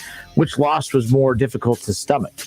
I was amazed at how many people said the baseball, the walk-off one that one sucked. That was one of the best baseball games I've ever seen in my life, by the way, that Wright State-Tennessee regional matchup from Knoxville this past Friday. Unbelievable game. Crappy result for Wright State. But I'm not going to lie. That Tennessee atmosphere at that game was unfreaking believable. It was a college football atmosphere at a baseball game. Those kids at Wright State will never forget that. That was an experience that they will never forget, because as cool as the atmosphere is at Nish, all right, the Nish at Nishwood Stadium, it's a very cool college baseball facility. I promise you that. Tell you that much. But that's not the result you wanted by any means. But you were in the tournament. You were in the NCAA tournament. The men's basketball team was supposed to get to the NCAA tournament. They were supposed to win the conference tournament, and you had a 24-point lead with 6.5 minutes to go, and you lost. That, to me, is a million times worse, because that loss kept you from getting to the tournament, to where Wright State baseball lost in the NCAA tournament. So I have to say that the basketball tournament loss was worse than the baseball one, although the baseball one was – both were heartbreaking. Both left you felt – if you're a Wright State fan, both left you feeling nauseous. But there's no way around it. But to me, the basketball loss was worse, because that was it. Wright State lost Friday night. They were playing Saturday afternoon. Heartbreaker, because you text me as soon as it happened, and then I went to Twitter, and then I saw it, and I heard that tink. I was like, oh gosh, oh gosh, no. Or a little tink tink. And the crazy thing is, you text me when we blew that 24-point lead. Same thing, probably. Base I can't use. Basically, so I jump on Twitter and I see everything. Just basically, I had like a clip of the lead just shrinking away, and I'm just like, man. I told the wife, I was like, yo, we lost. She's like, you're lying. They were up 24-some points. I was like, they lost. It's like, no way. It's like with 6 minutes to go, and then we went hunting around trying to find the highlights and everything like that. It was bad, man. Both of them. Tears. Willie, you're a Wright State alumni. I'm just curious, which loss was worse? That 24-point lead that they let slip in the final 6 minutes and 15 seconds, and they got upset in the conference tournament? Or was that baseball walk-off grand slam bottom of the 9th against Tennessee? Which one was worse? I still say the basketball one. I'm going to go with the baseball, because yes, the basketball team had a great season, but the way the baseball team was putting up football scores on people, I just knew that they were going to win. I just knew. I was like, man, there's no way they're going to lose. And then I'm watching kind of like via Twitter, I don't have ESPN3 and everything like that. And I saw that we had the lead. I'm like, cool. And then I get that text from you, and it was all bad. Like, everything's a results-based business, but I look back at that Wright State basketball team this past season. It's very disappointing that it was, no fans. It was a COVID season, everything. On paper, skill-wise, that's the best team they've ever had. I know it's a results-based business, and you can't say that if they didn't even get to the tournament and you lose a 24-point lead. From depth to shooting to scoring to size, you know what I mean? Like, that was the best team they ever had. They let that slip. The baseball team, that's arguable. I mean, I talked to people from Milwaukee and others who said that's the best team they've ever seen at Wright State, and in the Horizon League. That team right there. So both of them are very similar in having the best rosters they've ever had, having the best opportunity they've ever had, and they let it slip through their fingers. And now you got Milwaukee bringing in Baldwin's son, a top player in the country, and that's going to be difficult. Detroit's bringing Antoine back. They have a good players coming in. Cleveland State, they another local kid, by the way, going to Cleveland State and not Wright State. He transferred from where did he Appalachian State. He transferred there. I think it's Deshaun Parker is his name. Another local kid. Sweet dude. So then Torrey Patton, he's using that extra year of eligibility. Shout out to him too, because it's not just a basketball thing. He's going to, continue his education. So shout out to him, because that's what it's all about as well. So I think that's great. But yeah, so that was their shot. Man, tears, man. So you're saying baseball was tougher? Yeah. The baseball loss was tougher? Yeah. But it happened in the NCAA tournament where you lost to a 1 seed. You weren't supposed to beat the 1 seed anyways. They were going to. Maybe. Nah, bro. They the Wright State, then they followed up with a loss to Duke the next day. Not even Mike Krzyzewski's Duke. I knew they were going to lose that game. You can't emotionally, you can't bounce back from that. And they gave it a good run for their money and everything like that. But I kind of was checked out after they lost that first one, because they stormed back. I don't want to talk about it. I don't want to talk. Clay Travis was tweeting about it. That Wright State was on the map for all the wrong reasons on Saturday. It was painful. Speaking of baseball, that Reds lineup I've been teasing that has Joey Votto in it, and a weird leadoff hitter, and just a very strange lineup at that. The Reds look to make it 5 straight as they have game 1 with the Brewers tonight. Hopefully weather allows it to happen. We'll talk about all that next. Don't go anywhere. It's the Justin Kinner Show with Kev Nash on 1410 ESPN Radio. ESPN 1410 Wing AM weather.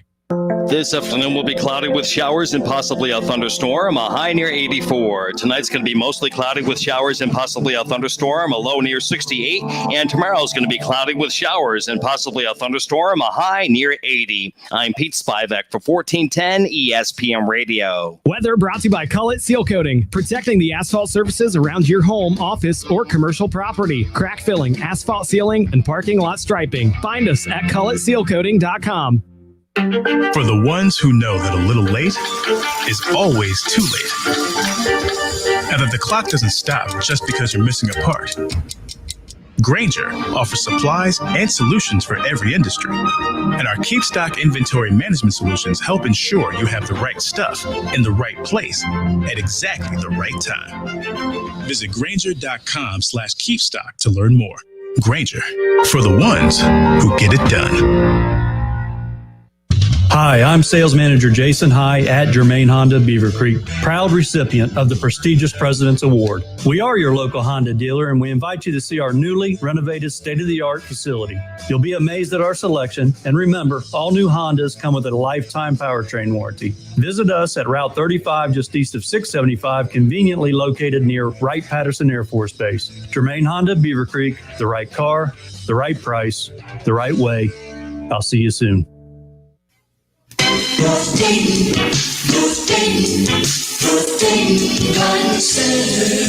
Hi, Pikachu here to tell you that if you're looking for the very best selection of your favorite garden plants, we grow over 125 varieties of tomatoes, peppers, cabbage, broccoli, cucumber, okra, cantaloupe, and eggplants. And if you haven't tried our famous Neighbor Beater tomato plants, come out and pick up a few and enjoy the best taste you ever had from your garden. They taste so good, you'll wish you planted more. And remember, Neighbor Beater garden plants are sold only at our garden center at 1309 Brand Pike. So get off that shovel and start digging. It's time for gardens, bedding plants, rose bushes, vines, and ground covers, shade trees and shrubs, bird baths and fountains, and so much more. So join the green revolution and come out and see us at 1309 Brand Pike.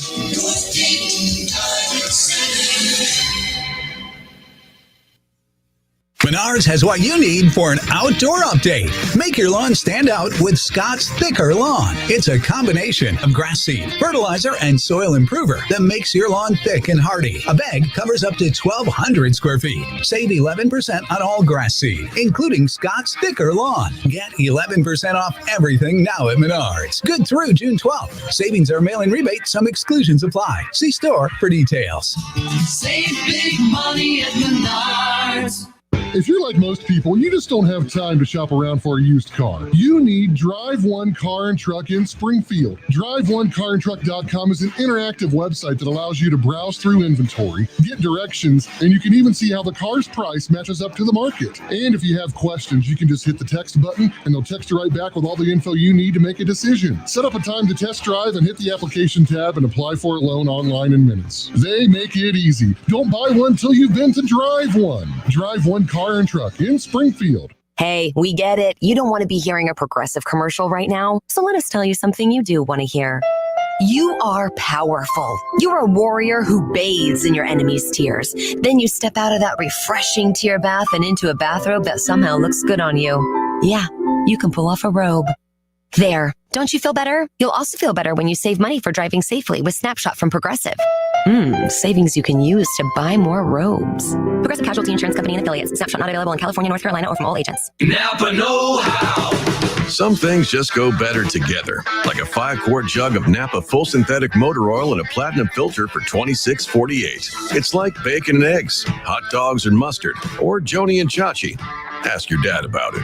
That's Napa full synthetic and a platinum filter for $26.48. Quality parts, helpful people. That's Napa know-how. Napa know-how. General States pricing. Sales prices not include applicable state, local taxes, or recycling fees. Offer ends 6/30/21. Have you been seeking a final resting place for your loved one's cremated remains? Are you tired of endlessly searching to find a permanent home for a family member that gives you peace of mind, offers more security than the mantle, and doesn't cost thousands of dollars? This is Mark Davis from Dayton Memorial Park Cemetery, located at 8135 North Dixie Drive. We are pleased to announce a new product that offers families the opportunity to give their loved ones a permanent, serene, final resting place for as little as $300. Call us today at 937-890-1831. I'm CBS News business analyst Jill Schlesinger with a quick tip from H2O Wireless on stretching your budget and saving money every month. Start with your recurring monthly bills, and here's the easiest one, your cell phone bill. Here's how to get the best deal. This month, dial pound 250 and say keyword get H2O. You'll save an additional 50% off your first month. Dial pound 250 and say get H2O for this exclusive offer. Want to hear something amazing? Discover matches all the cash back you earn on your credit card at the end of your first year, automatically, dollar for dollar, with no limit on how much you can earn. Extra cash. Come on, how amazing is that? In fact, it's even more amazing when you realize all the places where Discover is accepted. 99% of places in the U.S. that take credit cards. So when it comes to Discover, get used to hearing yes more often. Learn more at discover.com/yes. 2021 Nielsen Report. Limitations apply. Liberty Mutual customizes your car and home insurance so you only pay for what you need. Liberty, liberty, liberty, liberty. College football playoffs, Browns, Bengals, Buckeyes, and more. Catch the Keith Fire Show Mondays at noon on 1410 ESPN Radio.